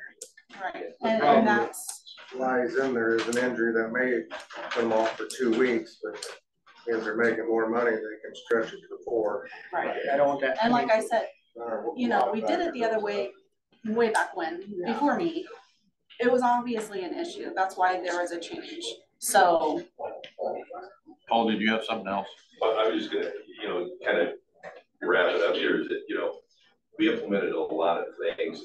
The overall objective here is, number one, take care of the employees and, okay, their health and well-being. But it's also a business decision to get people back to work, okay? And so, the industry has established work comp rates based on historical and data, and they're saying, hey, this is a fair rate to pay in a work comp status. So I don't think we're necessarily perhaps Punish. taking away from the employee. We've always just been more generous. Okay, now that's fine if the board elects to do that. But I think industry has said, hey, here's kind of where we're at. We think this is a fair number. So, we've implemented light duty work, which is a way to get the employee back to work. Because if you have 3 days, more than 3 days, the employee's off, it kicks into an indemnity claim. And this is the business side of what we're dealing with. And the premiums are very sensitive to indemnities. So the goal is to first of all, take care of the employees' health and well-being, but then get them back to work and get them fully employed in some manner. And so in this scenario, this does help with that. It helps to get the employee, because then they get back, they get their full paycheck, withholdings are taken out of that, everything's back to normal. So you want some encouragement to get them back there. So we implemented light duty work, we implemented the designated physician, the instant review, all of those things combined have helped us to take our mod factor way down, which has saved the county a lot of money. yes, yeah. I mean, And it's in the hundreds of thousands of dollars every year. right. And the others, I mean, on the other part of it, we don't have a lot claims. So that's another good thing. I mean, it's not like we have, we are very fortunate in that. So our safety procedures are Yes, working right. well. Yeah, so, it doesn't affect. Okay. But Well, in the I kind of interest agree of with, time, do you want to do some research further, or do we, because I don't want to, we got a large agenda today, so. I like the route you said where, if it is long-term and it affects you and you're shorted, it's not equal pay to what you're getting. That's a big deal to an employee. Right. But I think we all agree that sometimes all forms of government should be run more like a business. And it's sometimes workman's comp. It's been established by people that probably know more than I do in regards to it. It's accepted. Yep. And maybe let's take Ty's advice and put this Yeah, thought just do some, process run Could we through. bring in Jack or Ehlers and Community? We can research it. Again, if they have options for us like that. table it till next meeting. I think so. I'm good with I mean, that. there's some questions that we need to find out. Why? They haven't taken action. That way you can do some research on what you want I just to. don't want to, I guess my fear is for the employee, I don't want to short them or an accident to happen. If it makes everybody feel better to do more research, and I would make a motion we table it till next week and make sure we have all of our facts in order. Okay, motion to table. Second. Second. All right, that way we didn't All make in it. favor, state so by saying aye. Aye. Opposed, nay. Chair votes aye. Give everybody a little time to make sure that they didn't make any rush decisions. All right, next on the agenda, still you, Ms. Piper. Payroll transition for salary employees. So this is something we had discussed earlier. This is just making it official that we would be skipping the August 31st check for those salary employees that are on a 0 lag time, transitioning them to a 14-day lag time. Okay. And this is just a note that we wanted to put with the checks, just so they have official. We've done something already saying this is kind of what's in the works, and this would be the official, this is happening. And certain members have discussed this ad nauseum to make sure that we understand what we got going on here. Has anybody got any questions on the board? We have no options. This aligns it all up. So now everyone will be on the 14-day lag. We won't have the issue with paying people basically earlier than what we should be, because now we're paid current. We should not be doing that. So everyone will be on that 0 or the 14-day lag. There will also be, we can use a time system, because now we're using paper timesheets. We can't do that when you're going to a electronic time system. There's no way to pay current. So this is all in And we weren't preparation supposed to be for anyway, because we're actually ahead of current. Right. So this is getting us back to something else where we're actually legal. I mean, this is something that should not have been happening forever and ever and ever. And I've always questioned since I've been here. And Which check are we skipping? August 31st. August 31st. And that is a month that we have three paychecks. So we'll go for 2. Okay, so it should be I'll make that motion to approve Mr. Mulbauer. transition. I'll second that. Mr. Mulbauer makes the motion, Ms. Hayden seconds. Any further discussion? How is this going to affect certain union contracts that are X amount of dollars annual contract? So I spoke with Department of Labor. I mean, I've talked to the Teamsters, the sheriff's deputies, union, to let them know what's happening. You know, if employees aren't happy, they can file a grievance, but when I talked to Department of Labor, they said everything that we are doing is making the transition is in compliance, because they're still being paid for wages earned in that pay period. It's just now they're at a 0 lag, and now they're going to a 14 lag. Well, 12 days plus 2 Sundays, so it's 14 days. So it's still in compliance. And, you know, of course they could file agreements, but it's all still in But compliance. you spoke with Aaron and the deputies union. Yes. We just had a lengthy discussion in regards to an employee missing out on $50 of pay period. Now they're gonna miss a whole pay period. That's, Oh, for workers. yeah. I mean, we had a long discussion about that, and now we're gonna say, well, you're gonna miss a whole paycheck. They will get it. They'll get it though. I get it, but and most of them are probably on a budget that. And that's why we're doing it on a 3-check month, because we can't do it the way I know, we're doing and it there's now. always There's that just line no in way. the sand that needs to be drawn, but. And I mean, it would be, I feel like, I mean, because I thought about everything, I've talked to several people, skipping a 3-check month versus taking 50% on a 2-month or a 2-check month. I mean, that would be way more detrimental to a lot of people.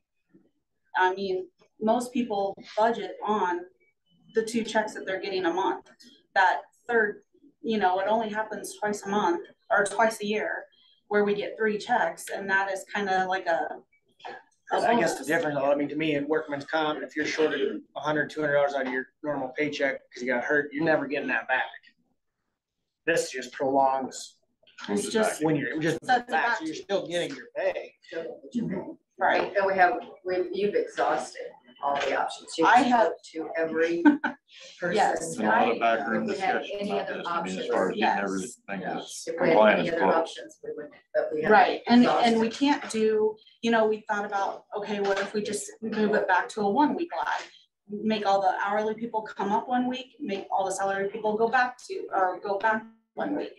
But with department or public health, the way they do time studies and all of that, it takes them a good solid week and a half to get all that data to me, and I still have to enter it in. No way can I do that in a week. There's just no way. No way. Well, and in fairness to Amy, she even did the research on how this would affect retirements and everything. So, I mean, she's done due diligence. So I appreciate that. And I definitely did not think of everything, and I appreciate the questions from everyone else, and I researched every question that came to me, and it boils down to, we have to make the change. We cannot stay how we are now. And of all the different scenarios, skipping a 3-check month is probably going to be the best route. And I would have loved to give the employees way more advance notice than what we had, but we didn't even have the timekeeping system conversation until, so say April.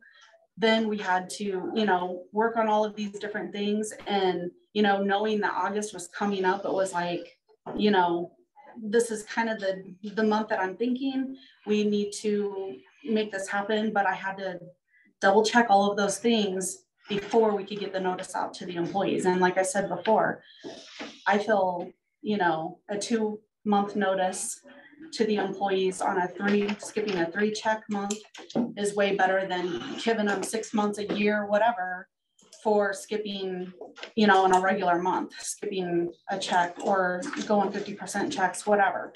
I mean, that is just. Well, we're doing 2 things here. We're getting in compliance, and plus we're also implementing this timekeeper. So. Right. I mean, this is things we have to actually do. Change is always hard. It's always difficult. Yeah, and I wish this was fixed way before me. I understand. But it's what we have to do. So. Yep. Call the question. All right.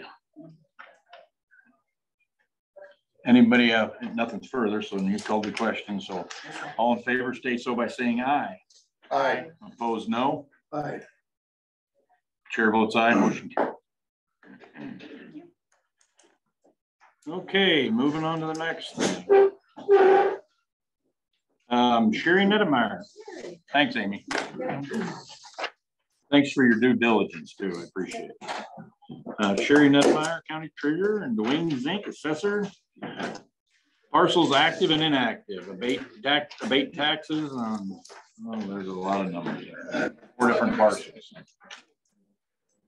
So what we are doing right now is we're trying to get some parcels cleaned up before we roll to the new tax year, basically. And after the most recent tax sale that we had, these 4 parcels came up again. They've kind of been haunting me ever since I've been here. BLL is something that we had in the county prior to me, so I'm not by any means an expert on it. Brought Dwayne in to help with this a little bit. The county no longer does BLLs. With the exception of wind towers and building. Okay. So the first one that we have on here is a Malone site.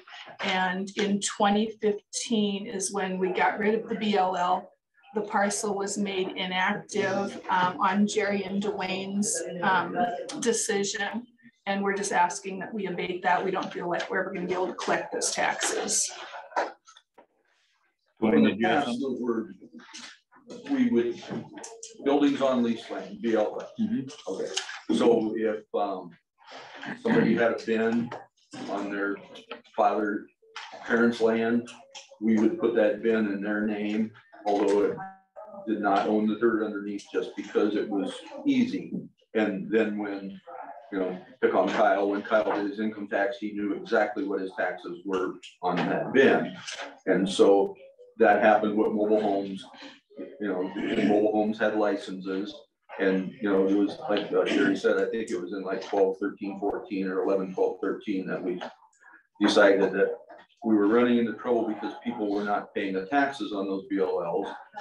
You couldn't really sell them, or a shrewd buyer would not want to buy them because you have no access to it. You know, it's on somebody else's dirt, so, or land. And this individual actually passed away, so he's no longer even, there's no way we can even go after him alone on this property. And so we also run into the trouble that if that DLL has unpaid taxes, we cannot merge that to the land parcel. Our software will not allow it. So this will, I guess, fix these four. Some of them, the improvements are no longer there.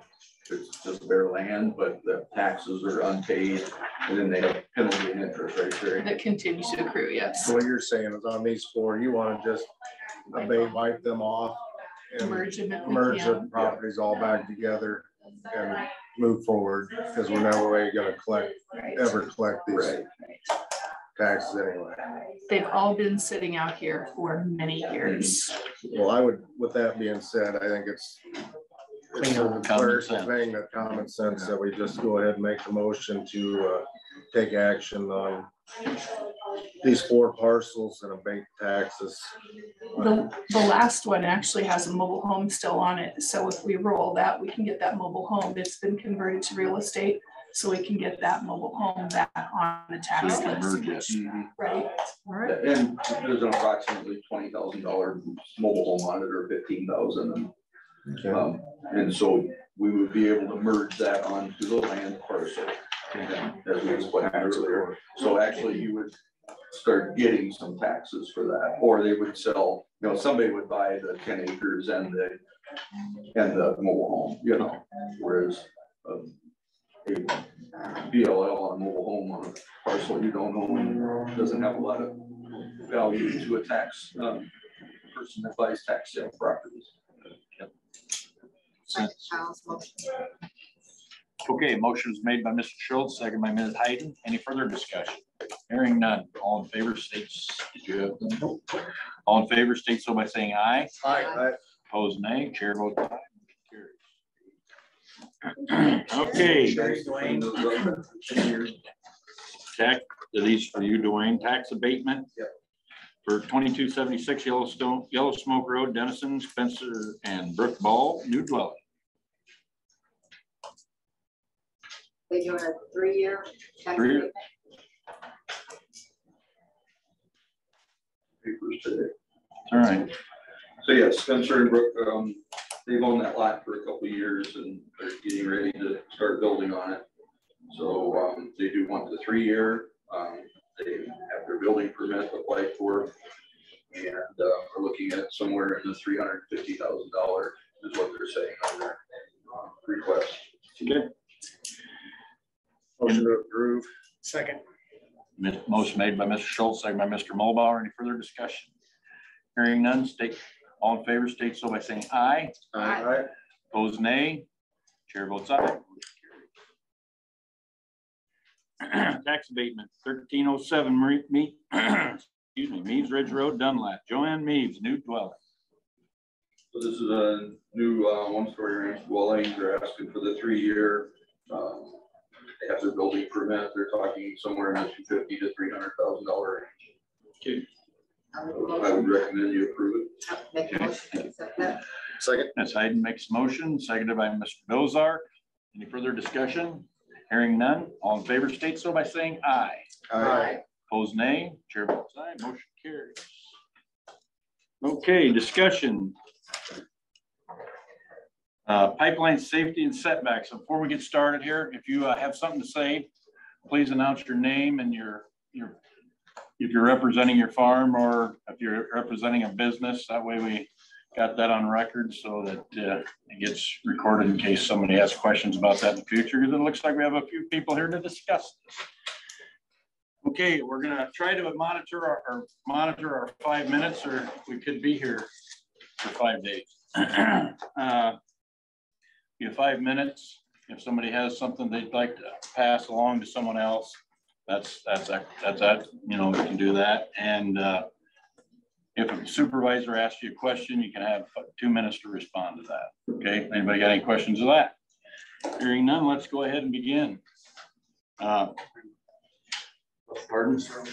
Yeah, let's start with Cullen, since we actually had some interesting news that popped up yesterday and will actually affect this discussion greatly. Thanks, Ty. So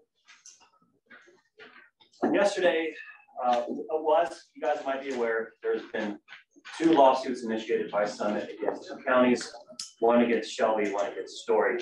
The Story County lawsuit is kind of in a holding pattern, not much going on with that right now. The Shelby County lawsuit in the Southern District of Federal Court, a ruling was issued yesterday. So what happened is Shelby County passed an ordinance that had setback requirements, permitting requirements, safety planning, as well as required abandonment procedures for the pipeline going through the county. Those other requirements too. Summit sued Shelby County, and then they requested recently an injunction against the ordinance, which means the injunction is a request from Summit to the court to essentially render the Shelby County ordinance unenforceable. And they have several arguments as to why. Long story short, the federal court granted Summit's injunction against Shelby County, which is now, it's a temporary injunction, so it's not a final ruling. There are 4 factors that must be met to get a preliminary injunction. One of those things that must be proven is a probability of success on the merits. And so what essentially the court did, what the court found was that although litigation isn't over in the Shelby County versus Summit Carbon, that the evidence presented to the court thus far, Summit would have a likelihood of success to win on the merits against the Shelby County ordinance. And so essentially they ruled that Shelby County was preempted both by state and federal laws from enacting their ordinance. This again applied to distance requirements and setback requirements, as well as the permitting process. The Southern Court, federal court found that Iowa Code 749B, state law preempted those requirements, essentially saying that is the providence of the IUB to determine those things. A quote that I pulled from the ruling said that if the court let the ordinance stand, the ordinance would, quote, prohibit an act permitted by the state. So it's just essentially saying that if the state says that someone can do it, the county can't come in and say that you can't. So that struck down the distance and siting requirements as well as the permitting process of the Shelby County ordinance. Someone had a second argument about federal preemption as it applied to the hazard and safety planning requirements in the Shelby County ordinance, as well as the abandonment and discontinuance protocols outlined in the ordinance, and those were struck down as well. Now there's 2 kinds of preemption that the court focused on. There's express preemption and implied preemption. Express preemption is where there's a law that speaks directly on point, then a lesser government can't come in and speak on that same topic. That's express preemption. The other preemption is implied preemption. And implied preemption is, well, it might not be directly spoken about word for word, but the general gist of the law covers this topic. And the Southern District found that it was the implied preemption that applied to Shelby County's ordinance. So the agenda item today was discussion on a potential ordinance from Crawford County. Now, a couple of things to note, that Crawford County is in the Northern District of the federal court system. So the Southern District's ruling does not have direct bearing on Crawford County, but it is a ruling from a federal court. Any lawsuit initiated in the Northern District would certainly take this ruling into account. And we can get in the weeds a little bit, but essentially this was yesterday. This ruling was released. I've been trying to read it this morning. I haven't read it word for word. It's 36 pages long, 37 pages long. But I've read enough of it to understand the ruling and understand some of the rationale behind it. Any of the supervisors have questions for Mr. Johnson? The question would be, it's our duty as supervisors to protect our community. And I just don't really understand how the federal government can say that, they can 50 feet from a residence. That's what they say. And I just can't agree with that, but we just have to go with that because the federal government has ruled that, even though we here, it's our job to protect our citizens. Can't do anything about that. Well, the decision of the Southern District relies both on federal preemption and state preemption. So the federal code, the CFR, the Code of Federal Regulations, I had printed out here just a portion of it that has to do with hazardous pipelines, hazardous materials in general, how they're to be transported, how they're to be handled, the regulations that any company like Summit would have to follow as far as thickness of pipe, how deep is it buried, what are the site clearance on either side. Those are in there. And yeah, that is exactly the whole idea of preemption, Gene, is that when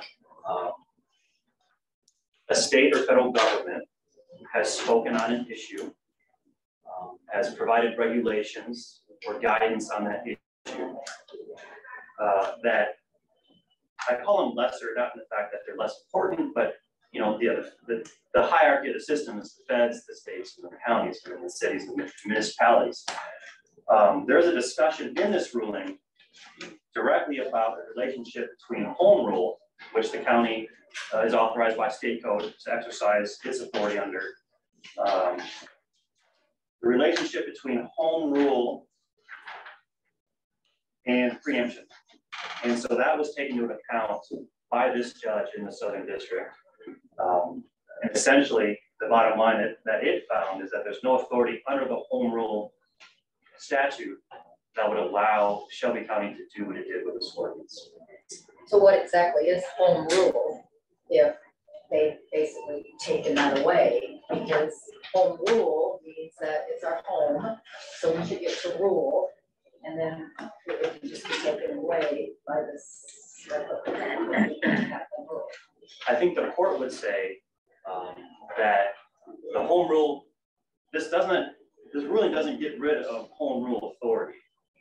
It is kind of clarifying what that authority is. That home rule is kind of, with some restrictions, everything else. If the state hasn't spoken on it, if the feds haven't spoken on it, there's some wiggle room for the county to introduce ordinances and home rule requirements within their own borders. But that authority does not supersede the IUB's authority under 479. It doesn't supersede the PHMSA requirements for the federal government. Mr. Mulbar? Tom, was there any part of Shelby's ordinance that stood up? That wasn't. I was trying to read the ruling for that.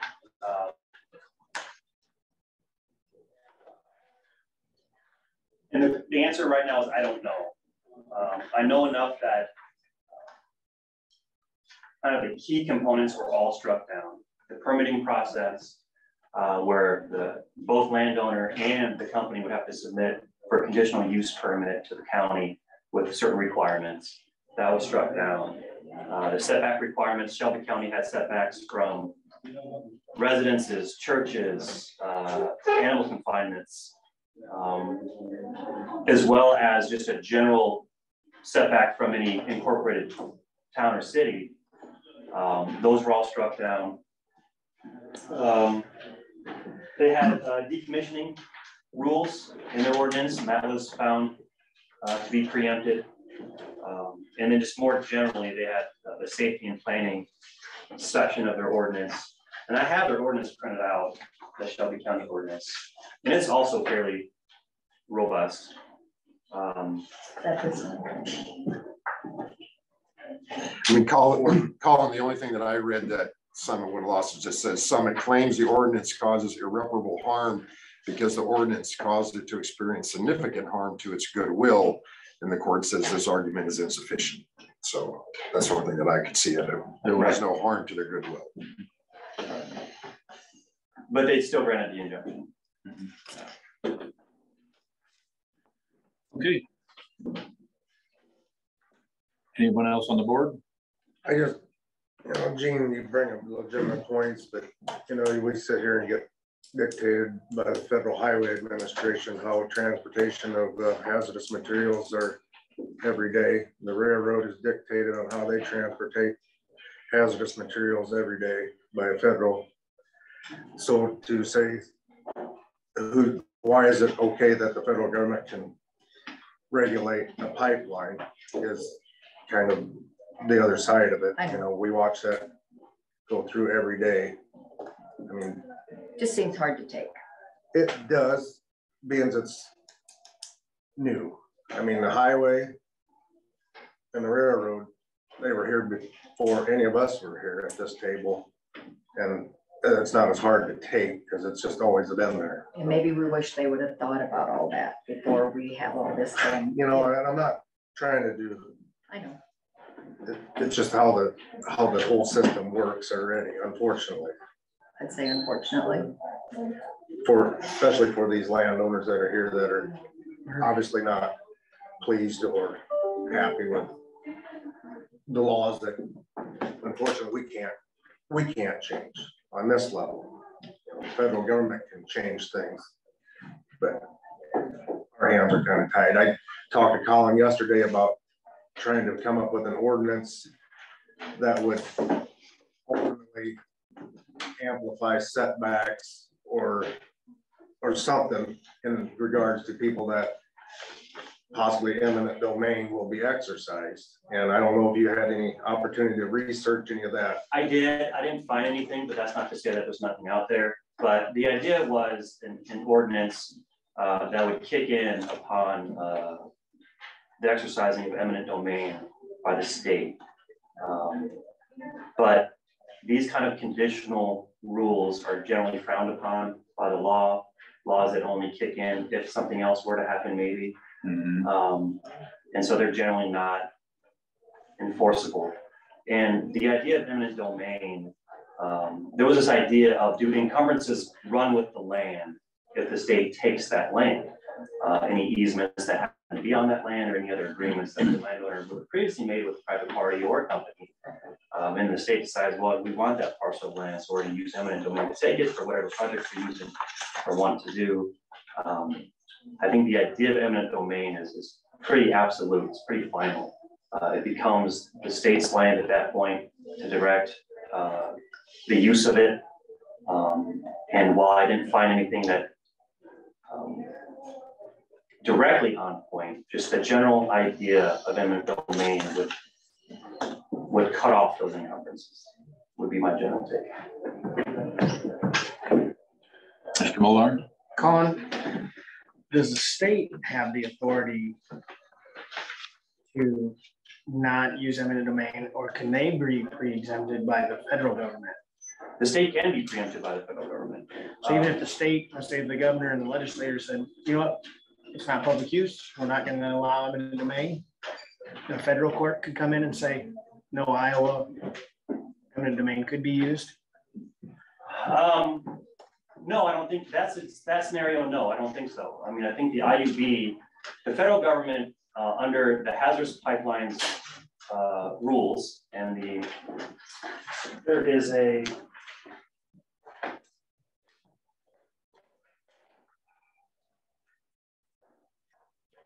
the Hazardous Liquid Pipeline Safety Act, which has been modified and kind of clarified over the years to essentially boil down to certain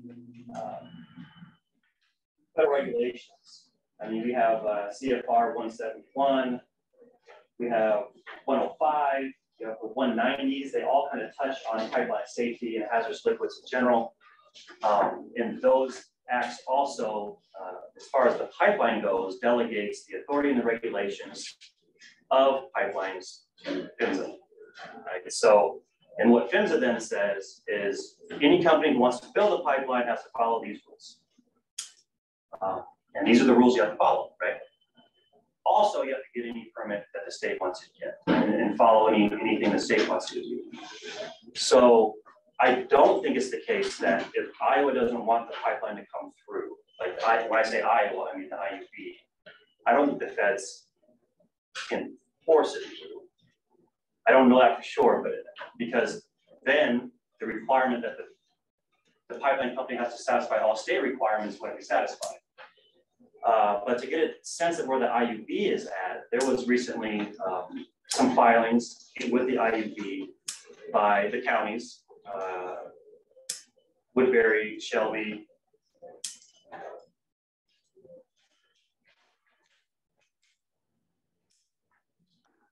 Dickinson, Emmett, Floyd, Kossuth, Shelby, Woodbury, and Wright, as well as Hardin. So there's a hearing coming up in August, but I think they moved up that timeline. I think it was supposed to be set later in the year. Essentially, these parties, these counties, argued a couple things. One, there's been a bait and switch on the part of Summit, that Summit applied for a permit that was supposed to, they said they were going to carry liquefied CO2. But if you really look at the materials and analyze the materials, it's something different, something called supercritical CO2. And that is something fundamentally different than what they applied for in the first place. So there's been a defect in the application process, and that needs to be fleshed out. That's part two of the argument, was moving up these hearings doesn't give enough time for the public and for the IUB to flesh these things out. That the due process has been ripped away from Iowa citizens by not giving enough time to air out these things, present evidence, present experts in front of the IUB. The IUB made a ruling on that motion the same day that it was applied for, which I think was June 28th. Essentially said, you know, under the IUB, under the rules of appellate procedure, you know, we review our past decisions on the basis of whether or not any errors were made. And none of what people are asking us to do are alleging any errors that we've made in procedure or in, they're essentially disagreeing with our decision. They're not saying we made a mistake. They're just saying they don't like what we decided. And that's not basis enough to overrule our previous decision. And so their motions to have the IUB reconsider their most recent decisions to kind of move up the process, they were all denied by the IUB. That might seem weird, but as an administrative agency, I mean, the Iowa code kind of allows these administrative, like the DOT as an administrative agency, they get to kind of, I don't want to, police themselves isn't entirely an accurate statement, but they kind of comment on their past decisions themselves. How would you prove a mistake? You know, you disagree. How can three people be so sure they haven't made a mistake? A mistake in procedure, not a mistake in judgment. A mistake in the law, not a mistake in their line of thought. They probably get attorneys just like we do to help advise them. Like a lot of responsibility for three people, with two of them being new to make these decisions. What fight do we have anymore? Well, you know, some of this we probably shouldn't talk about in an open meeting. I mean, as the county knows, we are an intervener in the IUB process. I mean, we can take action as an intervener. You know, other things that the county might want to explore, we probably should discuss in private. It sounds to me like you're saying the buck stops with the state. They can tell. It's $2. It's $2, but the state's a pretty. I mean, with the pipeline procedure, I think the state is the bigger buck, but the feds are still there too. But we can't tell the state. what we need for our home rule or our county. Not according to the Southern District. Right. Of Iowa. I'd just like to make one general public comment. As you can see, I mean, Cullen and his staff have done a great deal to try to keep us advised as best possible on all the things that we should or shouldn't be doing. And we've tried to take that advice and exercise our common sense to our best ability. And also, you know, conferring with each other and other entities on the state level. And I think that if you can see, we've been doing our due. I mean, the assumption was out there that we were just blowing off the ordinance proposal, but we didn't want to get ourselves in a predicament that it wasn't going to be any good anyway. You know, I mean, and it wasn't going to serve us a purpose and invest a bunch of time or energies. I mean, not that we wouldn't work hard on it, but, you know, invest a bunch of time and energy on creating an ordinance that wasn't going to be good. You know, what we were hoping for is it would come down faster and we'd see something that did work and we'd be able to implement that quickly. And I mean, this board can pull things off pretty quick. And there's other things, there's avenues out there available to us rather than simply just ordinances. I mean, there's permitting that we can actually use to control, and that's quick. You know, at least the exercise of it from this board can be done quickly. So I don't want anybody to really be thinking out there that this board hasn't been paying attention to, because we have been paying very close attention to it. And trust me, Gene would not let us forget. But we've been working on it, you know, and we just didn't want to do things that were immaterial in the long run. And the advice from our legal counsel and other legal counsels, you know, kind of pushed our common sense to not do nothing, but to stay and do a little bit more watching and then be ready to act. And we're ready to act if something will let us. And if we feel that there's some grave danger to our county, or obviously we were one of the first ones to throw out there, and I'm maybe not really the first, but we were up there initially that went out there and spoke against eminent domain for a private institution. I mean, I think that was the consensus of our whole county. I mean, even a lot of the landowners that are now signed at that point were calling us. So, I mean, we acted right away on all those things. So, I mean, I would hope that our citizens understand that, you know, this board's been trying to do its due diligence to try to draw all my thoughts into one, you know, conclusion here. So the avenue that we could take would be our permitting, the way that we did with windmills, and then performance bonds to have to assure that the performance of what we expect our land to be put back at, the safety, you know, different avenues such as that. If the ordinance isn't something we could get done, go down those paths. Potentially, yeah, we could do those things. Something was brought up. I would think. I mean, we could at least discuss all that. Well, Shelby County's permitting procedures were struck down. Were they struck down as well? They were struck down as well. And I don't remember all the details of all their permits. It was pretty extensive. The company had to submit an application. The landowners, in agreement with the company, had to submit applications. There was fees attached, mileage of pipe. There was a fee just to make the application in the first place. I mean, it was a robust procedure outlined by Shelby County for permitting. Okay. I'd also like to add that we've talked to Summit, you know, and Riley calls me whenever there's some new issue to deal with. And so just like we get comments from you guys, we get comments from them, and they've always been pretty good at wanting to work back with us. You know, we were obviously worried about our soil, you know, the accident down in Mississippi that seems was from erosion that created that, you know, so that was one of the things that we were really worried about was erosion, and they've been very cooperative, at least in discussions on what we can or can't do and what they plan to do. And I will say that there are going to be some people in the county that no matter what they do, just like with the windmills, you know, no matter what measures we go to, it won't be enough, it won't work, you know, so we're trying to balance out the 17,000 people, you know, and deciding on their behalf what works best for us. And we're still working on it, and they're still talking with us. And when you guys bring stuff to us, we obviously discuss those concerns with them. And I mean, it's right now, it's, I guess I'm working from that. It's easier to catch flies with honey than it's easier to catch flies with honey than vinegar kind of aspect, and work together to create something in the event that this pipeline happens. And I think that they've been pretty cooperative.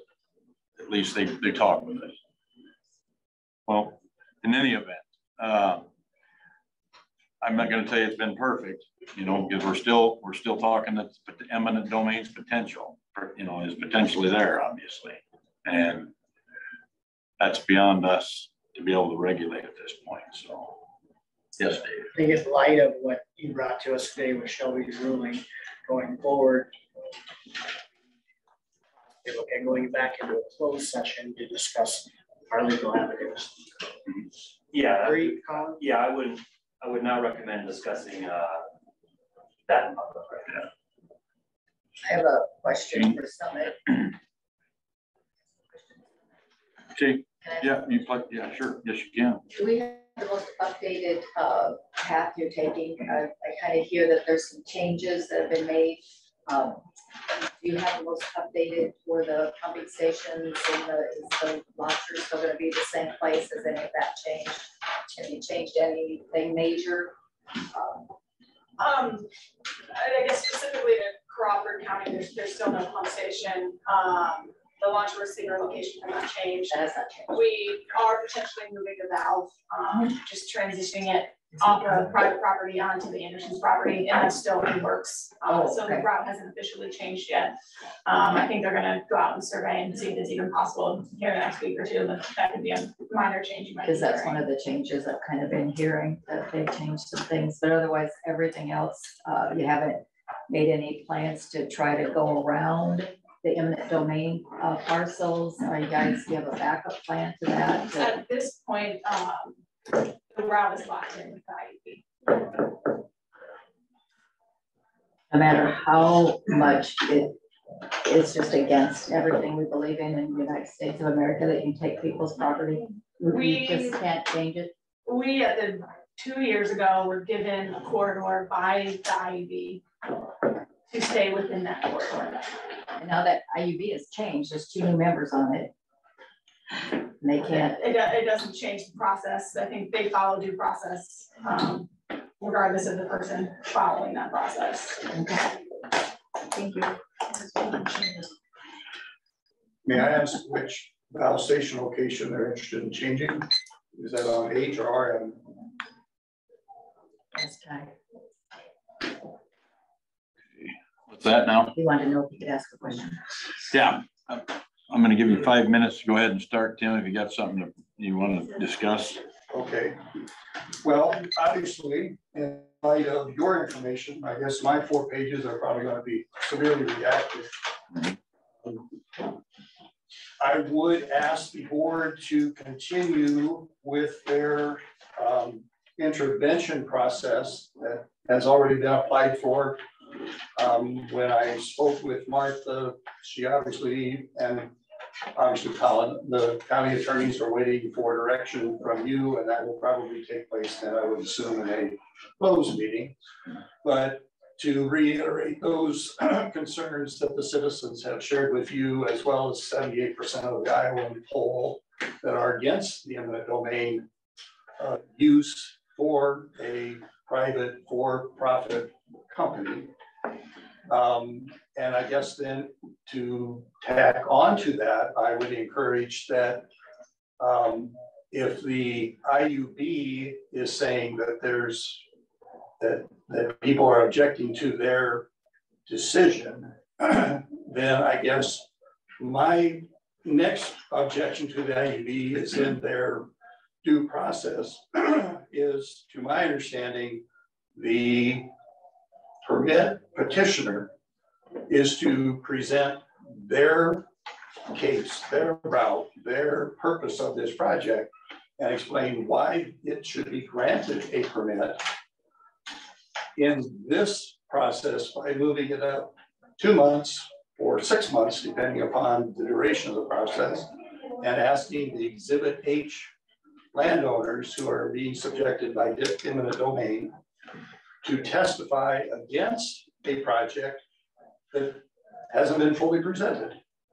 As we as landowners understand it, additional surveys have been sent out to landowners, which if we don't know what the route is going to be for this entire project, why are we even considering it? So I guess my objection then is going to be not necessarily against their decision, but it is going to be on their due process because they've thrown that protocol to the wind. And we have, as Gene said, we have 2 new IUB board members, and I can't hardly keep up with the stuff that's generated on a daily basis, let alone the last 2 years of going back through and trying to read up and see what all is involved. I will state I'm disappointed in our judicial system with this ruling.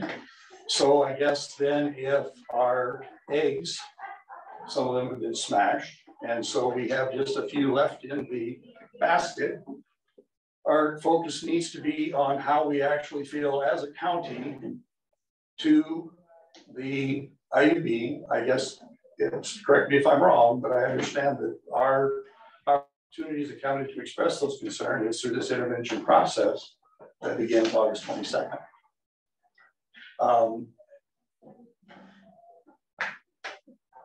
I'm not trying to poke fun, but when Mr. Chairperson, you made the comment of you collect more flies with honey than you do vinegar, I don't want to attract maggots. And I guess that's kind of where I feel we're at. After going to the PHMSA meeting, finding out that, okay, these are the rules, but there's not really that many rules for carbon dioxide, liquid, supercritical. And since we don't have that data yet, how do we even know what we got? So again, I guess what I feel is that the lunacy of this is that we got this railroad track and someone is blowing the train whistle and this baby is going 100 miles an hour. And I don't know, I guess, you know, if we get one pipeline and we don't have any say in it, then how many more we're going to get and continue that number to say.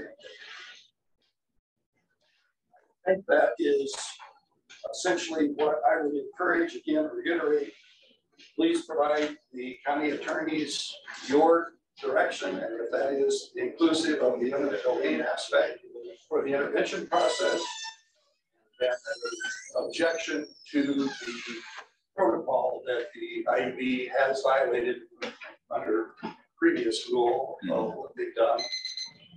Maybe that's the best we can get at this point. Okay.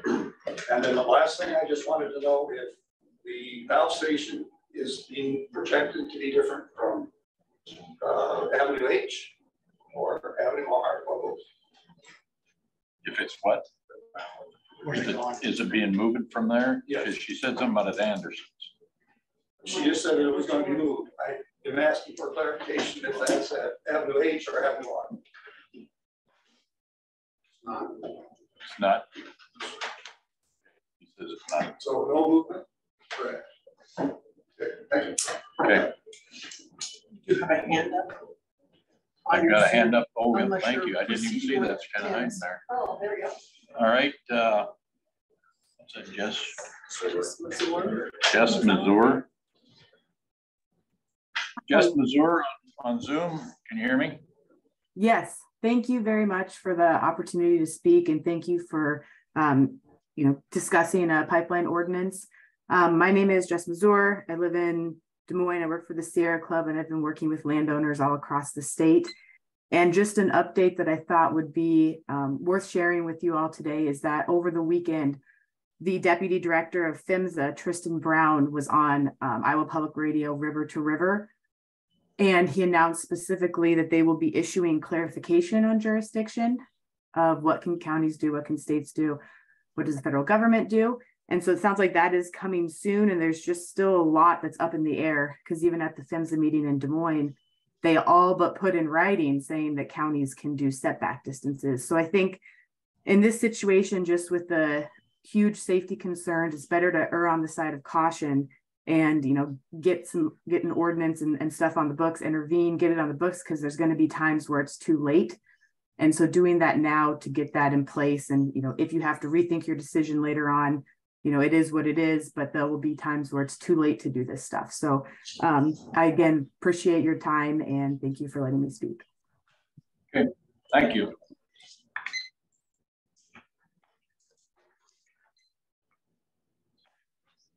Do we have anybody else that has questions or concerns? Yes, ma'am. Well, sometimes that the numbers of. Could you state your name? Oh, excuse me. My name is Alice. Okay. I know sometimes that it's maybe been felt that the representation at these meetings, people who may be questioning the pipeline have been small. There's not that many people. But we all know from looking at how many people don't vote, that many don't participate in any part of our societal governance. So please don't let that small number speak less loudly. The people who have researched, attended meetings, really done a full-time job, due diligence. There's some seated here. And what you're saying has been researched. I don't think it's a stretch to say that some people are unconcerned because they just don't know. And so the education efforts that are hopefully taking place may help that, but I would ask that the people who have done some research and are questioning the pipeline be taken very seriously. I would tell you for sure, from my position, and I suspect all having many conversations with the other 4 members of this board, that's the reason we have a constitutional republic, is so that everybody's heard. And we want to make sure that everybody, and we do listen, you know, and I wouldn't even say that you're a small group, you know, I mean, you're a few more of you here today, obviously. But I mean, we get comments when we're not in this meeting. And so, I mean, we do hear it. I mean, we're just trying to exercise the best, like the lady said with the Sierra Club, that if we have an ordinance in place, you know, then we're safe. Well, to some degree, that's correct. But we also are trying to be wise about these things. You know, I mean, we're not trying to blow them off. We really aren't.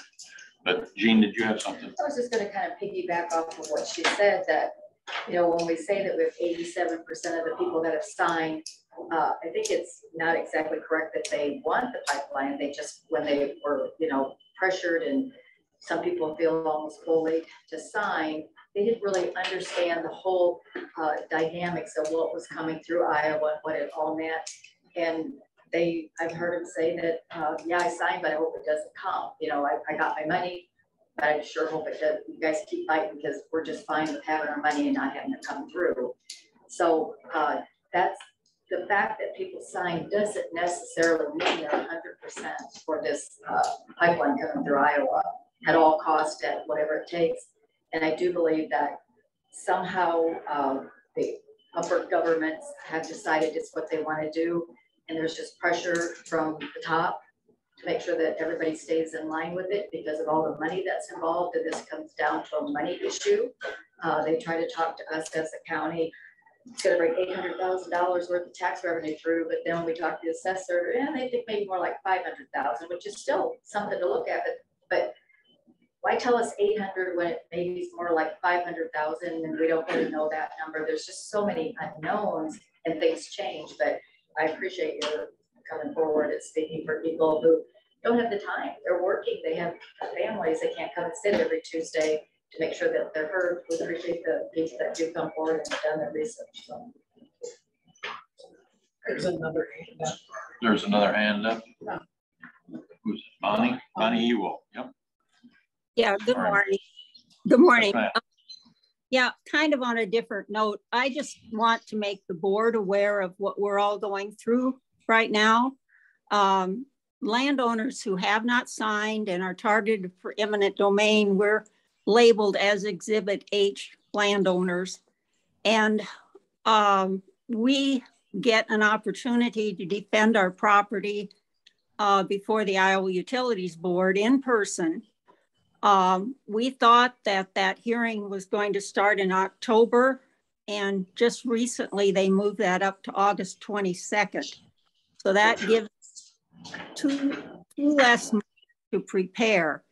And what I mean by prepare is we are all in the process of submitting written testimony, answering many legal questions about our property and why we don't think our property should be targeted for eminent domain. It's a very grueling process. And in Crawford County, there are only 15 Exhibit H parcels left, which makes it sound like this isn't going to be a very big deal. But statewide, there are 1,035 parcels left. And every one of those parcels has a chance to be defended, has the right to be defended before the Iowa Utilities Board. It's going to be a long process. And I just wanted to let the board know that this isn't easy, what we're facing. And with the advanced time frame, we now have to get all of our stuff submitted by July 24th. And we thought it was due in October. So you can imagine the stress that has put on us. But I also wanted to tell you that I had to, being an absentee landlord, I had to go to Denison. I was in town last week and it was like a scavenger hunt. I had to go around to various offices finding soil reports and yield reports and property records. And anyway, I just want to let you know that I was at the NRCS office, the courthouse, USDA, among others. And I just want to let you know that I was very warmly accepted everywhere. And everywhere I went, the office staff was exceptionally helpful. And they followed up afterwards with phone calls. And I just want to let you know I appreciate that. But also, I want you to know that we're just really in a bind right now. Thank you. Man, thank you. And we understand that there's a lot going on, and there's getting a lot getting jammed into a shorter time frame now. But we also understand that there's, through the whole process, there's been a lot of limited stuff that we could do, at least as we could see in front of us that we could do. And, you know, and I think that, well, I think this process shakes out at the state level mostly, and Representative Holt, you know, worked, he did his due diligence to try to help facilitate the landowners and at least give a fair resolve. Senate obviously didn't take it up, mind you, but I think that's, much as we'd like the things that we would like to do, as much as we'd like to do them, I mean, it's at times it's pretty insurmountable for us to actually even imply or impart something, you know, on an ordinance for sure. I mean, it's always looked to me like we're going to be challenged heavily. So, did you have something, Mr. Schultz? Well, yeah, I wanted to add to what they were talking about. A lot of people that are going to put a pipeline in are not concerned with it at all. And the only reason I can give to them for not being concerned is they don't know how long forever is. Yeah, yeah. But once it's in, and whatever else they want to put in, they'll put in too. That's why we feel like we need to take care of it right now, you know, to do it the right way now, because once the pathway is open with no more fences, there's just no stopping anything. Mr. Munt. Is the board going to consider ordinance today? It's a discuss. We don't have an action. It's a discussion, so. I mean, there's no action that will be taken today. It's just a discussion, you know what I mean? Because to bring in something, obviously the court ruling has got us all a little bit off guard, you know, I mean, now we've got something new to consider in the process. So, I mean, obviously, if you're the summit crew, I mean, the big thing you can see here is obviously safety concern and setbacks. And I mean, those are the things that when I speak about flies and honey, nobody usually is a maggot, at least from my perspective. But as far as it goes, flies and honey, I mean, the more we can do to solve these issues with these landowners as neighbors, because you wouldn't be a neighbor then, might be just a pipeline, but you'd be neighbors to this community. I mean, the more we can do as neighbors, the better. And I do believe that you've probably been doing your due diligence in a lot of things, but obviously there's more things to be done. And I'd really like to see more. When we had our issues with the windmills, it just came down to be able to work together a little better. And in the end, that's what solved the issue. I mean, it wasn't this board that solved the issues. It was us basically getting everybody pushed together that solved the issues. And then it was between the windmill people and the landowners where that was solved. And so, I mean, while all this rest of this is playing out, you could save us all a lot of stress by actually incorporating that aspect, you know, where you're reaching out would solve their issues. I mean, as far as, you know, I have concerns, you know, you can't plant trees in this corridor. Obviously, there's one person that is concerned about that. That's what he's about, you know, and what can we do there?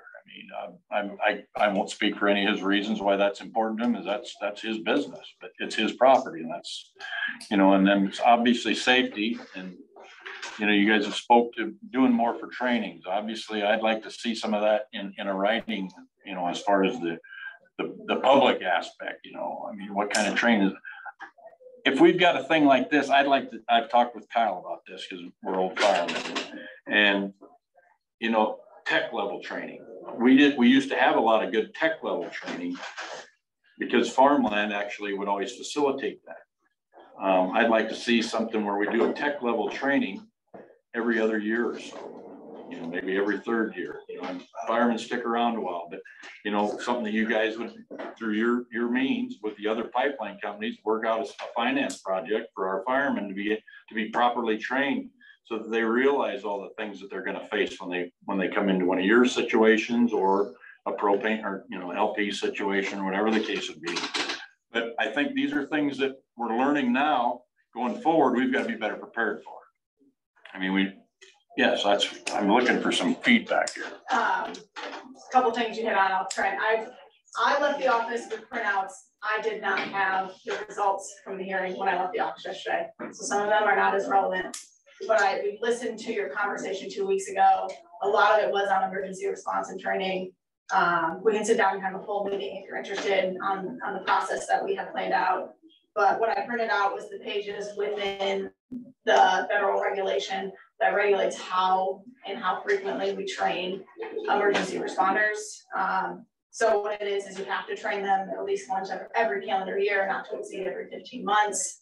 And the guidelines of that fall into this as well. I also printed out the pages for the public awareness requirements.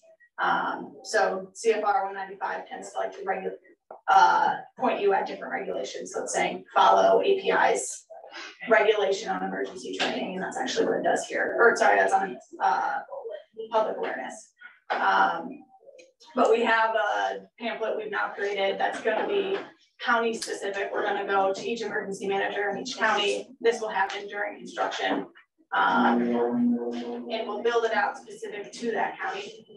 It will include things like worst case modeling. It will include things, steps to be taken, what equipment do we need, and then it will also be hands-on training.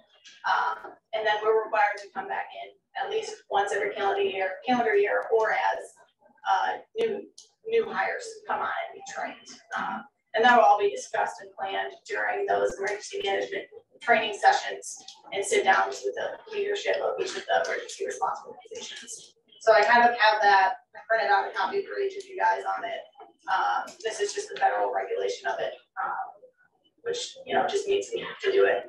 I can tell you all the things we're gonna do, but this says we have to do it. And if you want to sit down, I'd be happy to come back and we can walk through the actual details of it.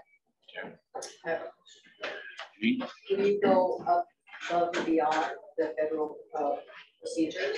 Do you do anything above and beyond, or will you be adhering to what only what the federal government says you have to do? Absolutely, we have full plans to go above and beyond. We have one person, his name is Rod Dillon. He's our director of regulatory compliance. He is full-time running how we're going to manage making sure we have the public awareness and making sure we have the training in place.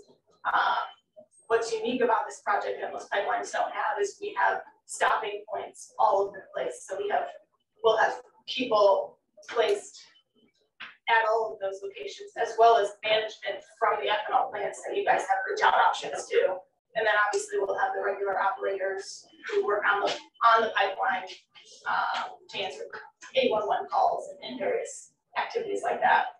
They'll all be trained to train. So we will throughout the system available. I'm sure Brad is here to list all the ways we're going above and beyond, but we're going to make sure counties are equipped with CO2 monitors, O2 monitors, SCBAs, as well as trained as frequently as required. We'll have staff available in the area. Probably will have their cell phone number to contact. If PHMSA is working on new regulations, why would we wait till those new regulations come out? Then, you know, if they're working on new ones, why would we be working with the old ones and say we're going above and beyond, but we don't even know what the new ones are going to be? So PHMSA came out with a report explaining what they're working on. We also meet with them quarterly. And we went through that report. They said, we're working on lateral migration, do a lateral migration study, so we did it. We're working on how are you going to use the reverse 911 system in rural counties. So we looked into that. We're actually used to be able to get all the ones that they announced. Fracture propagation. So we've gone through and done a full fracture propagation plan on the entire system. They have fracture propagation, but they're working on increasing the regulation for it. So we're aware that a big piece of what they're working on is public awareness. For a new pipeline, public awareness is a little easier for us because it's being built currently. People are more interested. It's the pipelines that have been underground for 50 years. No one wants to go to the public awareness trainings, but we have the ability, you know, set up a cell phone system that we can text them regularly with information and things like that. So we're working on all that. We're aware of the topics that PHMSA is looking at regulating, but it's also important. They're coming out with draft regulations. They said maybe in 2024. They started reviewing natural gas in 2011 after an incident in California, and the regulations are coming out this year. Thousands of miles of natural gas have been built in that time. And they also work with the regulators to make sure they're incorporating what may be or what we now know will be the new natural gas regulations. So they're not meeting to stop progress. They're an organization to design for continual improvement. Cars go through continual improvement. A car built 5 years ago isn't the same as a car built today. Airplanes, an airplane built 5 years ago isn't the same as an airplane built today. It's the exact same thing in the pipeline industry. The pipeline we build will be the safest pipeline in the country until the next pipeline is built. And that's how transportation systems have worked for forever. Okay, thank you.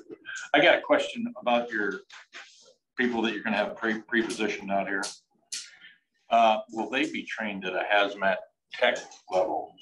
Because you got awareness levels, you got all these different levels, but tech is top of the food chain as far as knowledge, wisdom, and capability. Are they trained at that level?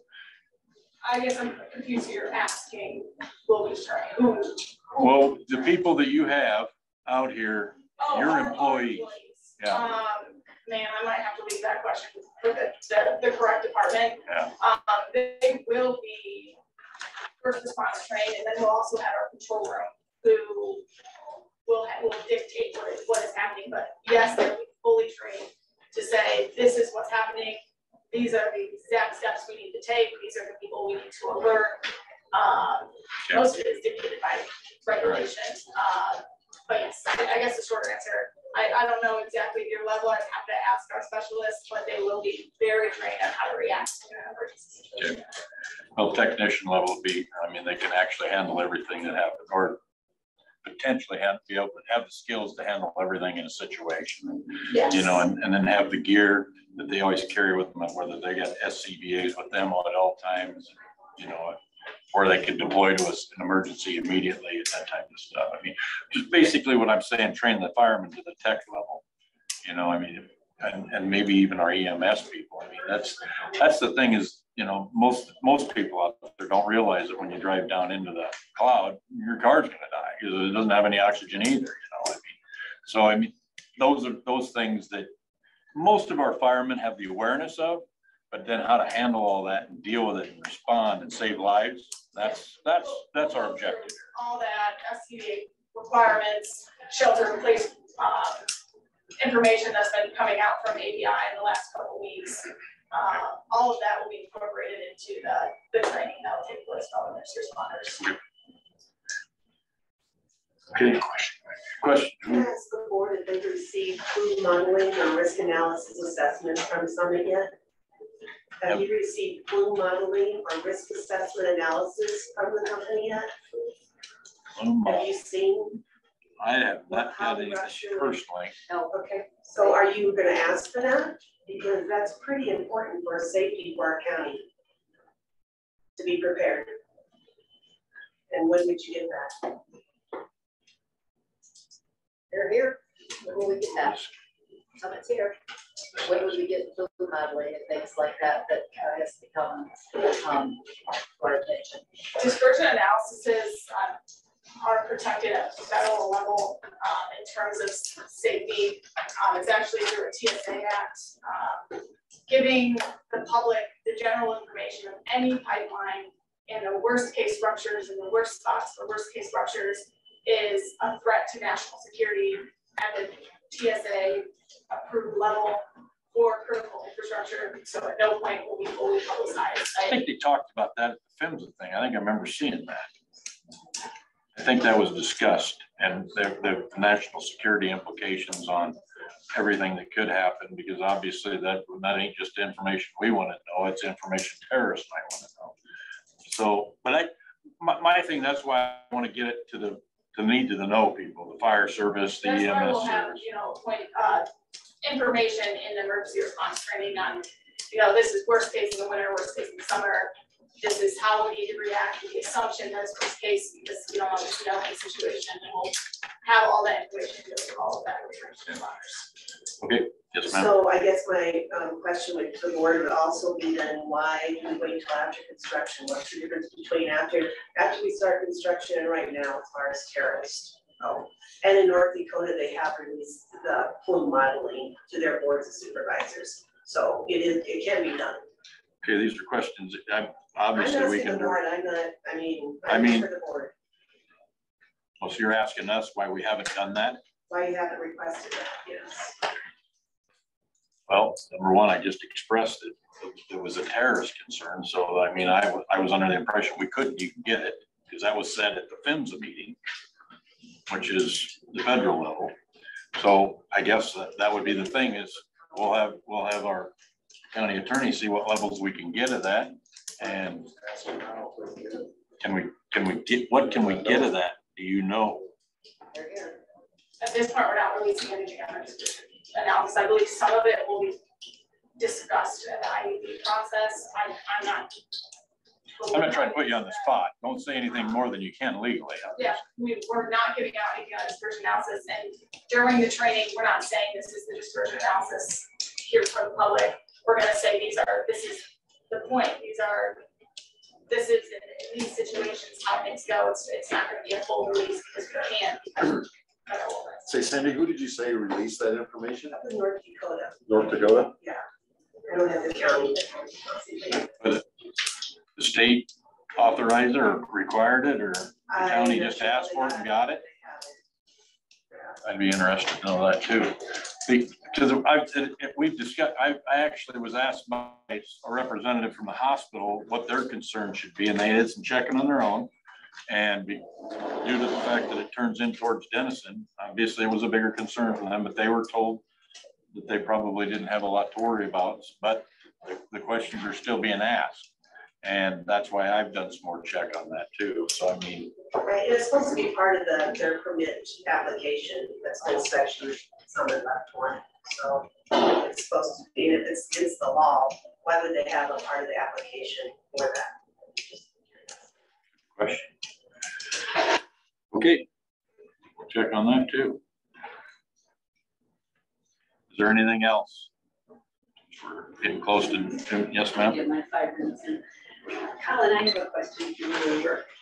Apparently this court case that was overturned yesterday, or the permit was denied.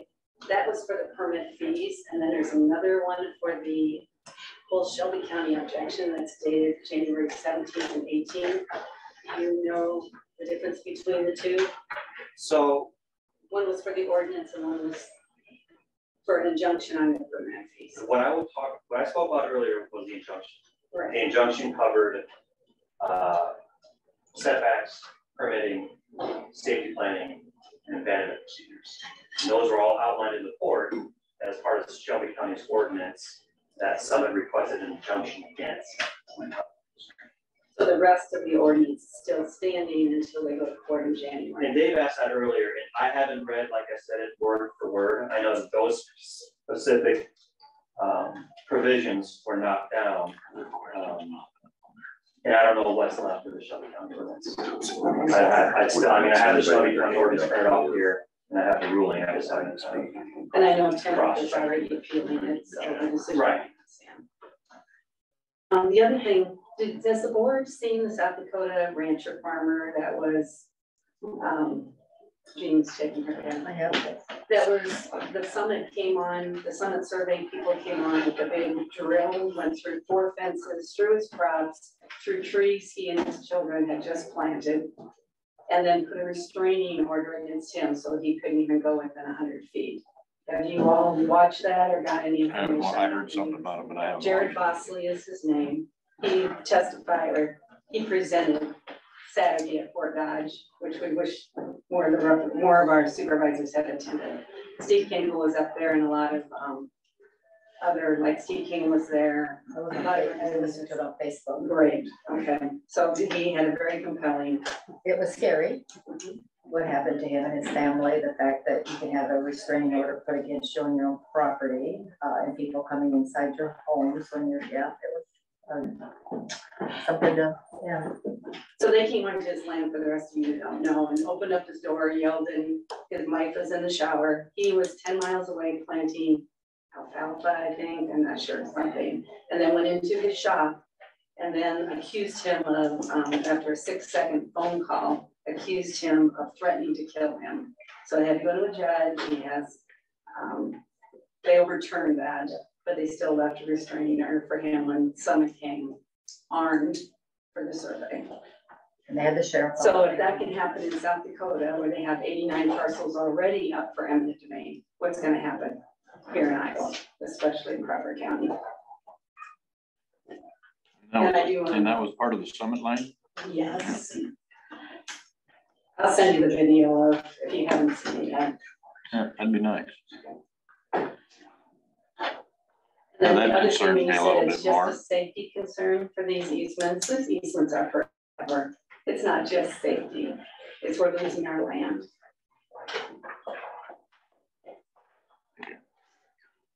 I'm Vicky Caffey. Oh, yes, ma'am. I'm not an eloquent speaker like Ty is. I probably don't use more vinegar than I do honey, but he knows that. I have ground that's affected. I don't want the pipeline in there because they're gonna come in, they wanna pay me a lump sum, and they're gonna put that pipeline in my ground forever. My grandchildren are gonna have that pipeline to deal with. My great-grandchildren are gonna have that pipeline to deal with. It's never gonna go away. And then you start talking about how someone's gonna pay you guys so much money, you're gonna have tax money coming in. Okay? Are they paying my property taxes because they put that pipeline in my ground? I'm getting one lump sum settlement, and they're gonna use my ground forever. My great-great-grandchildren are gonna have to deal with it. If somebody wants to, I'm only 8 miles out of town, but if Denison would want to expand that way, like Bowman's did out here, put a little subdivision out there on there, I can't have an economic development and make more money than what Summit's willing to pay me for my little bit of ground by building up a suburb. Because they've got their stinking pipeline in my ground. I watched my parents fight for that ground. I watched them do without so they could make the payments on that ground. I watched them break through drought. I walked beans through that field. And now I've got threat of eminent domain where they can come in and the government can tell me that my ground's not worth squat because it's pipeline that's dangerous. And I'm sorry, I listened on Zoom to the lady that talked about Houston and all their pipelines and all the natural gas pipelines down there and how she claimed that she would rather live next to the CO2 pipeline than a natural gas pipeline because the pipeline will explode. Well, okay, if I have to live next to one of those pipelines, I think I'll go with the natural gas one. Because if the CO2 pipeline ruptures, I'm gonna die slowly, suffocating, waiting for help. Whereas if that natural gas line explodes, I'm gonna have a smoking hot body for a few seconds. And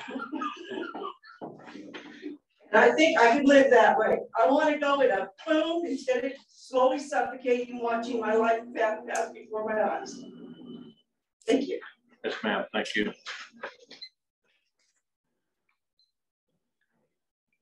Have anything else? Nice comment to end on. Frank would agree with you, I'm sure. If we don't have anything else, we'll move on to the next thing on the agenda. Thank you for all the input we've got today. And hopefully everybody's listening to everybody here. I didn't see anything else. Was there any on the Zoom line? Was there any chat information in there? I can't see if there was. I don't see anything. Okay, well, thank you. Next thing on our agenda, appreciate everybody coming. Colin, you're up next. Attorney budget amendment. Discussing. So I'm here in front of the board to ask for a budget amendment to my staff salary in the name of talent retention. So you guys all know Martha, she's the assistant county attorney. When I submitted my budget, well, since that time until now, there's been kind of opportunities for her. I think we all know Martha is a great attorney. She's hardworking. She's a great asset to my office. She's a great asset to the county. But the fact is that she has job prospects elsewhere. And I don't want her to leave. I want her to stay. And sometimes in order to get talent, keep talent, it just comes down to dollars and cents. Currently, Martha is making roughly 64% of my salary. She is capped by code at 85% of my salary. The reason she's at 64% now is when I brought her on 3 years ago, I started her kind of in between where I started at when I was first hired and where I was at when I got promoted. So she kind of started in between. And that's kind of just, the salary had to fall somewhere. I figured that was a good place for it to fall. But through the years, I think Martha has really proven herself. And again, I want to give her reasons to stay in my office. And so when I submitted my budget, things have happened since then that I'm here before you now to ask for a budget amendment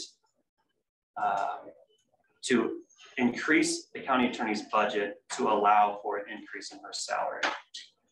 I want to bring her up to roughly, well, the number I had in mind was around 70%, but just for the sake of pure ease, at 71%, approximately 71%, she'd be making roughly $90,000 exactly. It's a nice round number. At 70%, she'd be at 88.6. But I would ask the court for an amendment of roughly $9,202. And that would all go towards an increase in her salary, both to retain her now and to hopefully retain her in the future, because these job prospects for her aren't going to go away. If anything, they'll probably just be more.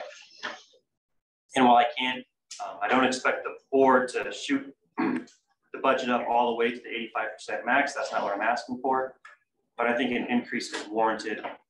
And like I said, especially in rural counties, attorneys don't grow on trees. And attorneys who want to work for the government are especially more scarce than that. A few years ago, I was contacted by a neighboring county. They couldn't even locate a county attorney, much less an assistant county attorney. And it's just one of those things that sometimes to keep and retain talent, you got to pay money. Mr. Mulbar. Do you think that the 71% that pay increase will keep her? I think it's a good first step. My plan, just to be completely transparent, my plan is to be aggressive with her raises in the future.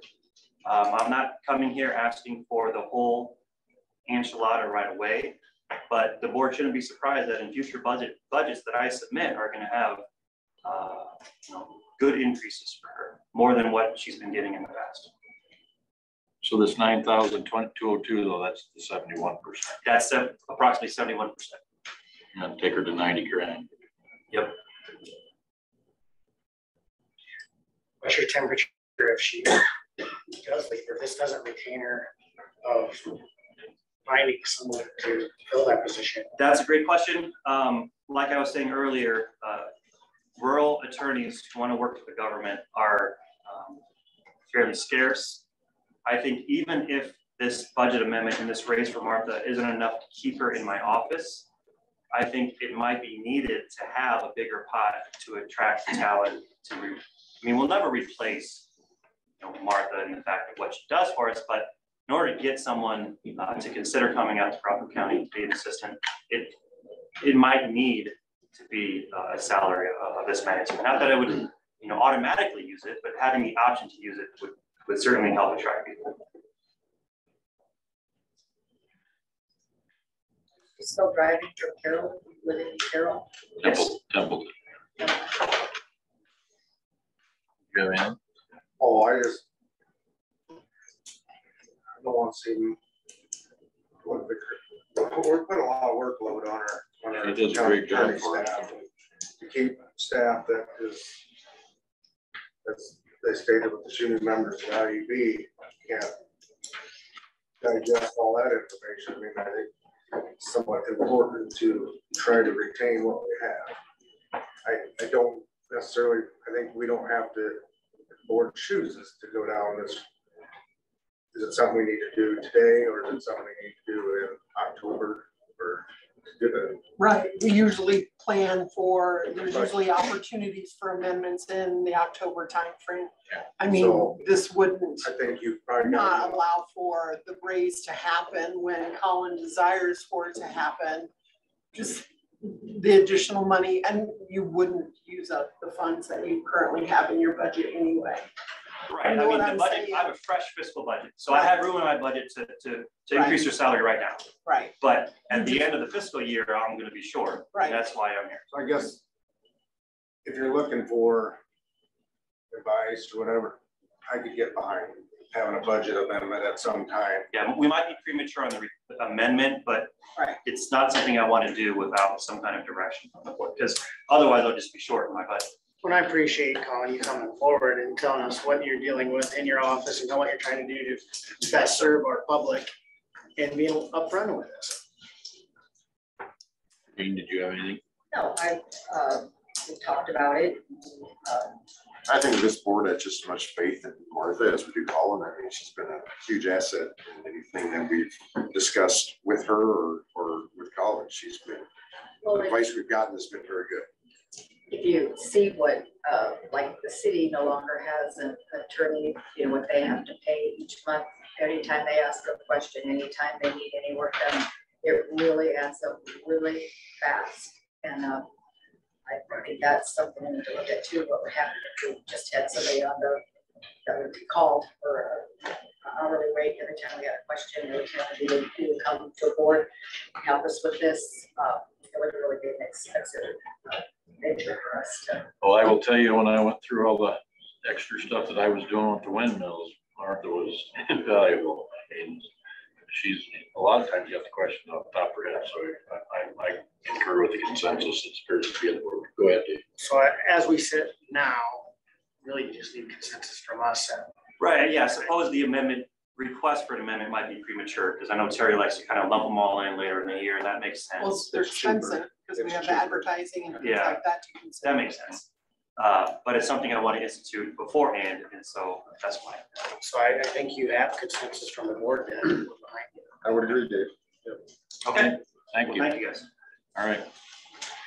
Okay, so that takes care of that. So the take action is to table that until the move on to the amendment period. Okay, citizens input. Do we have any other input necessary for the board today? My only thing, and then I'll be quiet. Okay. Is I'm happy to hear about the safety concerns that you have. I guess I would, from my experience and experience of others, I would plead with you, get that information that you want in writing. And the other concern that I have is it's great if we have the equipment and it's great if we have the training, but then who is going to bear the brunt of maintaining that equipment? So 2-3 years down the road, if I've got a self-contained breathing apparatus that I'm a first responder, but I haven't used it in that time, and all of a sudden, poof, we've got an issue. I don't know if that's gonna work for me or not. So I don't want this to be a future burden on our volunteers who are already doing enough pancake breakfasts and pass the boot, rattle in the tin cup, whatever. I think these things need to be thought of ahead of time. And I guess my personal opinion, if they're making $15 billion a year on this thing, they can come up with some change to help keep us safe. Okay, good. Thank you. Thank you. Tim, did you have something?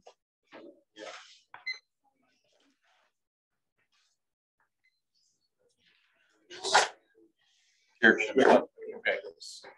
All righty. Notice of Those are our file too. It was this, sir. These guys. Yeah, it's right there. They had it on the agenda. It didn't get on there this time. But I encourage them to stick around and at least let you know what the discussion is. Okay. Yeah. I think Dwayne's aware of some of the procedural things that happen. This is good. Yep. All right. Delinquent taxes. So what are we? Yes, My name is Ruth, and I'm just here to state, last year we were here about the taxes we had paid. We did come and we paid, we were here, and I know an assessor was supposed to go, and he did go, he showed up to the church just to verify that it was a church. So we were surprised that we still received more taxes that we needed to pay when we did file a exempt form. So I don't know where we're at right now. Yeah. Here's the receipt. Okay. That's from when you paid before. Yes. What was the, I kind of remember having this discussion. Yeah, I remember. Mr. Dozart probably is somewhat new, so to bring him up to speed. Yeah. I think the discussion started that these people had purchased or acquired the old Napa building in Schleswig and have since converted it to a church, and we're seeking tax exemption for church status, but by law and doing anything and bring taxes current. And that's what we're fighting or we're concerned about, is that they want brought back to a level. I think in the beginning when they sold it, you know, we were concerned that the sellers had, you know, prorated the taxes, and that would have been on their closing statement. So they would have got the taxes for that year. And so those should have been paid because they would have gotten the taxes through the closing statement, correct? Yeah. I think that's part of it. And so then so the taxes that are in arrears now are from the 21 year, sure? Yes, yes. But see, that is hard to understand how those taxes. And keep in mind, your taxes are always a year and a half in arrears. Yep. So it's, I'm not sure how to approach it the best way, but so maybe he's making some notes helps, you know. So they purchased the property in July of 2020. July 2020.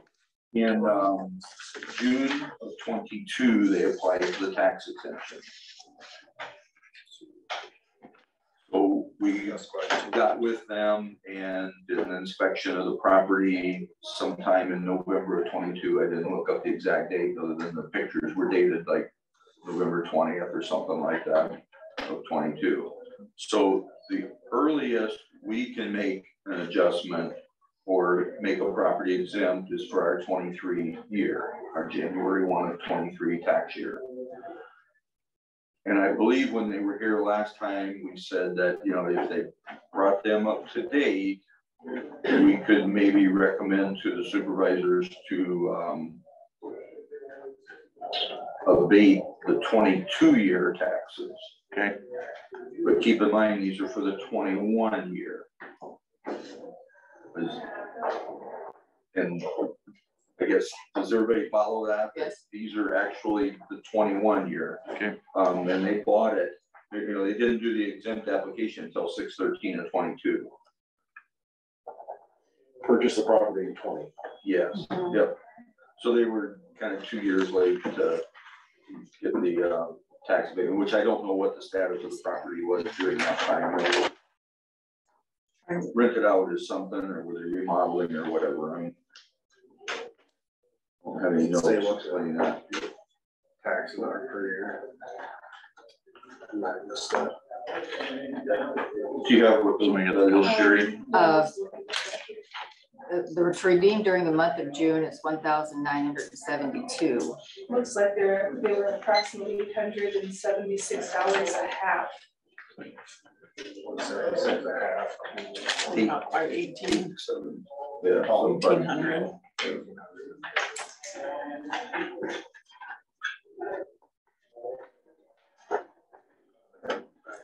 So then, how much did they pay to get it up to date?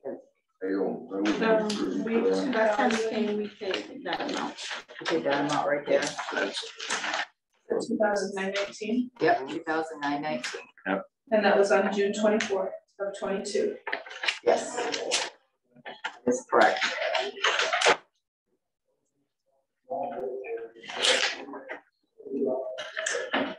So basically, we approved that it's a church then? Right. And then so it gets tax exempt. So we basically, the board review approves the tax exempt application upon our inspection of the property. Yep. But the best we can do is for the current year of 2023. Okay. I understand all that. Being, and it is typical that taxes are a pestle. You know, things happen in a later date and we can't go back.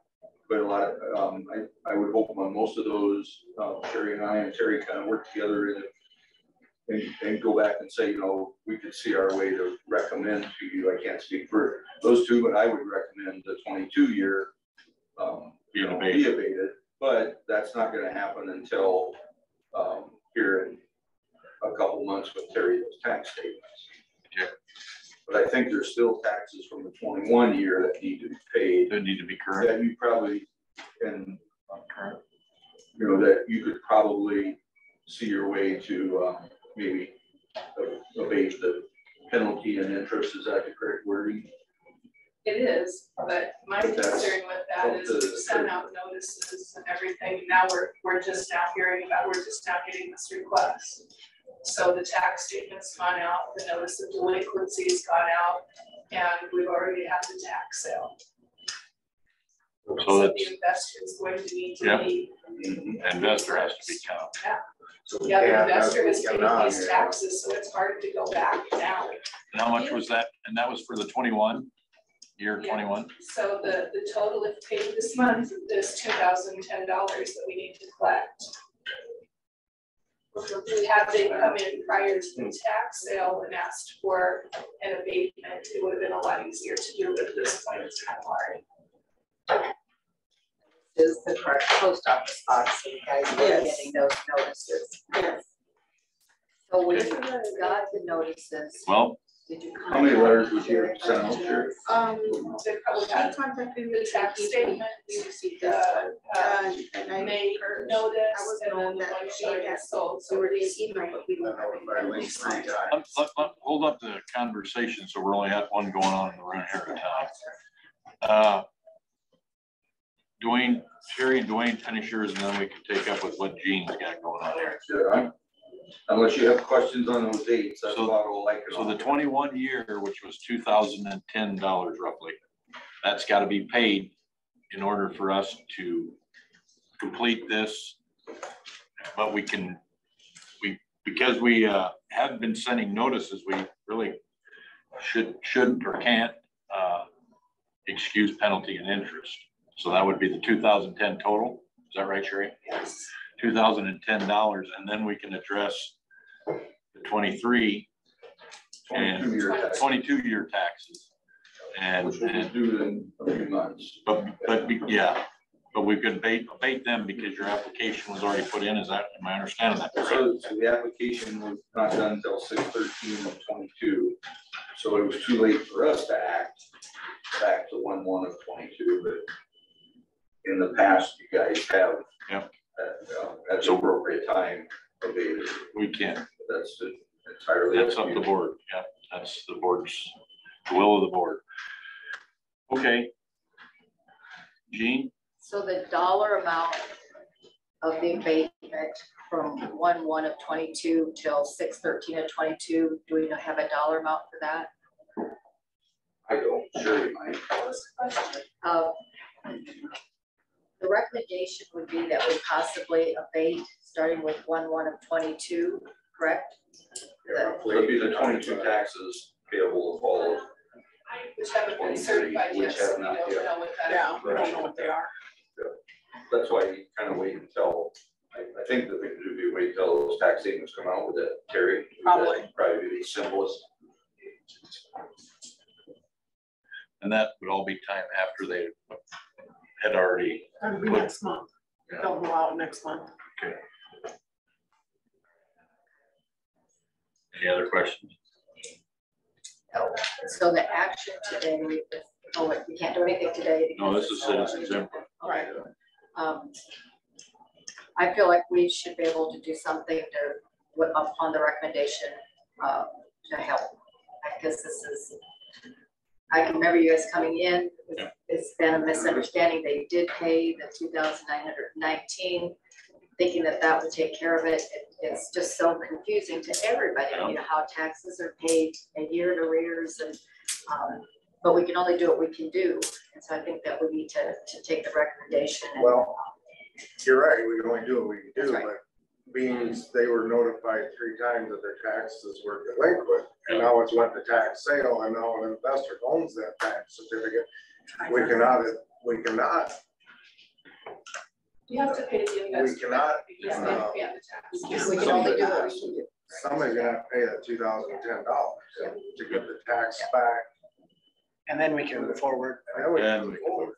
Does everybody understand? Do you understand that? I understand that, but if we once again pay this amount, are we gonna have to show up again next year? You will need to show up in roughly September, October. When you get your statement. When you get your statement. Every time we. No. Okay, that's. One time. One more time. Once you get the statement that you'll get, say August, early September, you'll need to come in to get those taxes abated. Okay. And this board does have the authority to do that. At that time. Once that happens, you'll have to come back. You won't be able to see us anymore. Okay. Until then, though, anytime you get anything from the courthouse, just to err on the side, come up and make sure it's something you don't need to react. Okay. So you don't miss those deadlines again. So you understand when they send it out, come up and ask Sherry what it is. So you understand what the deadline is. Like anytime you get anything from the side, you just react.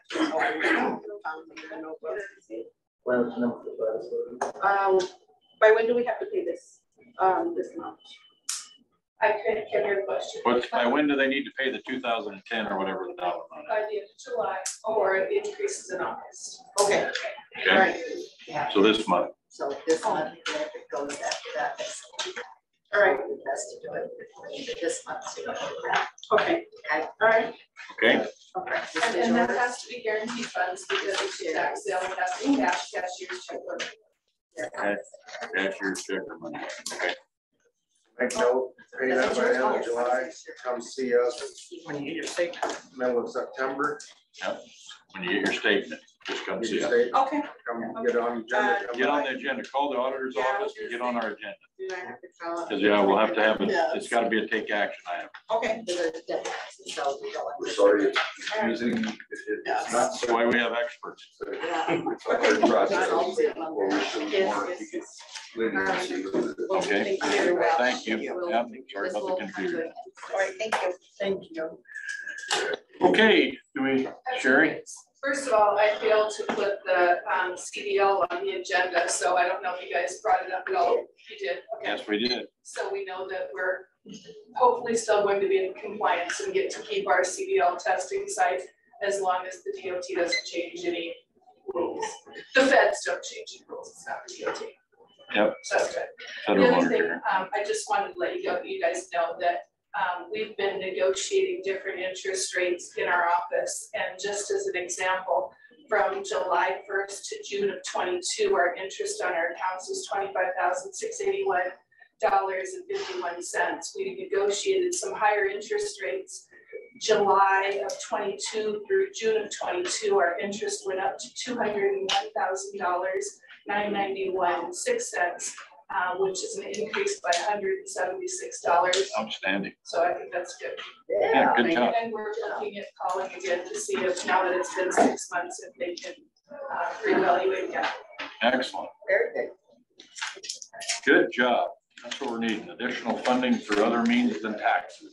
And that's just the checking accounts. That does not include the CDs, and our CDs, we've been getting phenomenal rates on those. Great. All right. Thank you. Thank you, Madam Treasurer. Good news is always welcome. Okay, is there any other citizens input? Dan? None? All right, hearing none, I would entertain a motion to adjourn. So moved. Motion made by Mr. Mulbauer, second by Ms. Hayden. All in favor, state so by saying aye. Aye. Opposed, no. Chair votes aye. We had a questionable look there. You want stay all day. to stay longer? The pizza? The pizza. It's about being time to drink your lunch.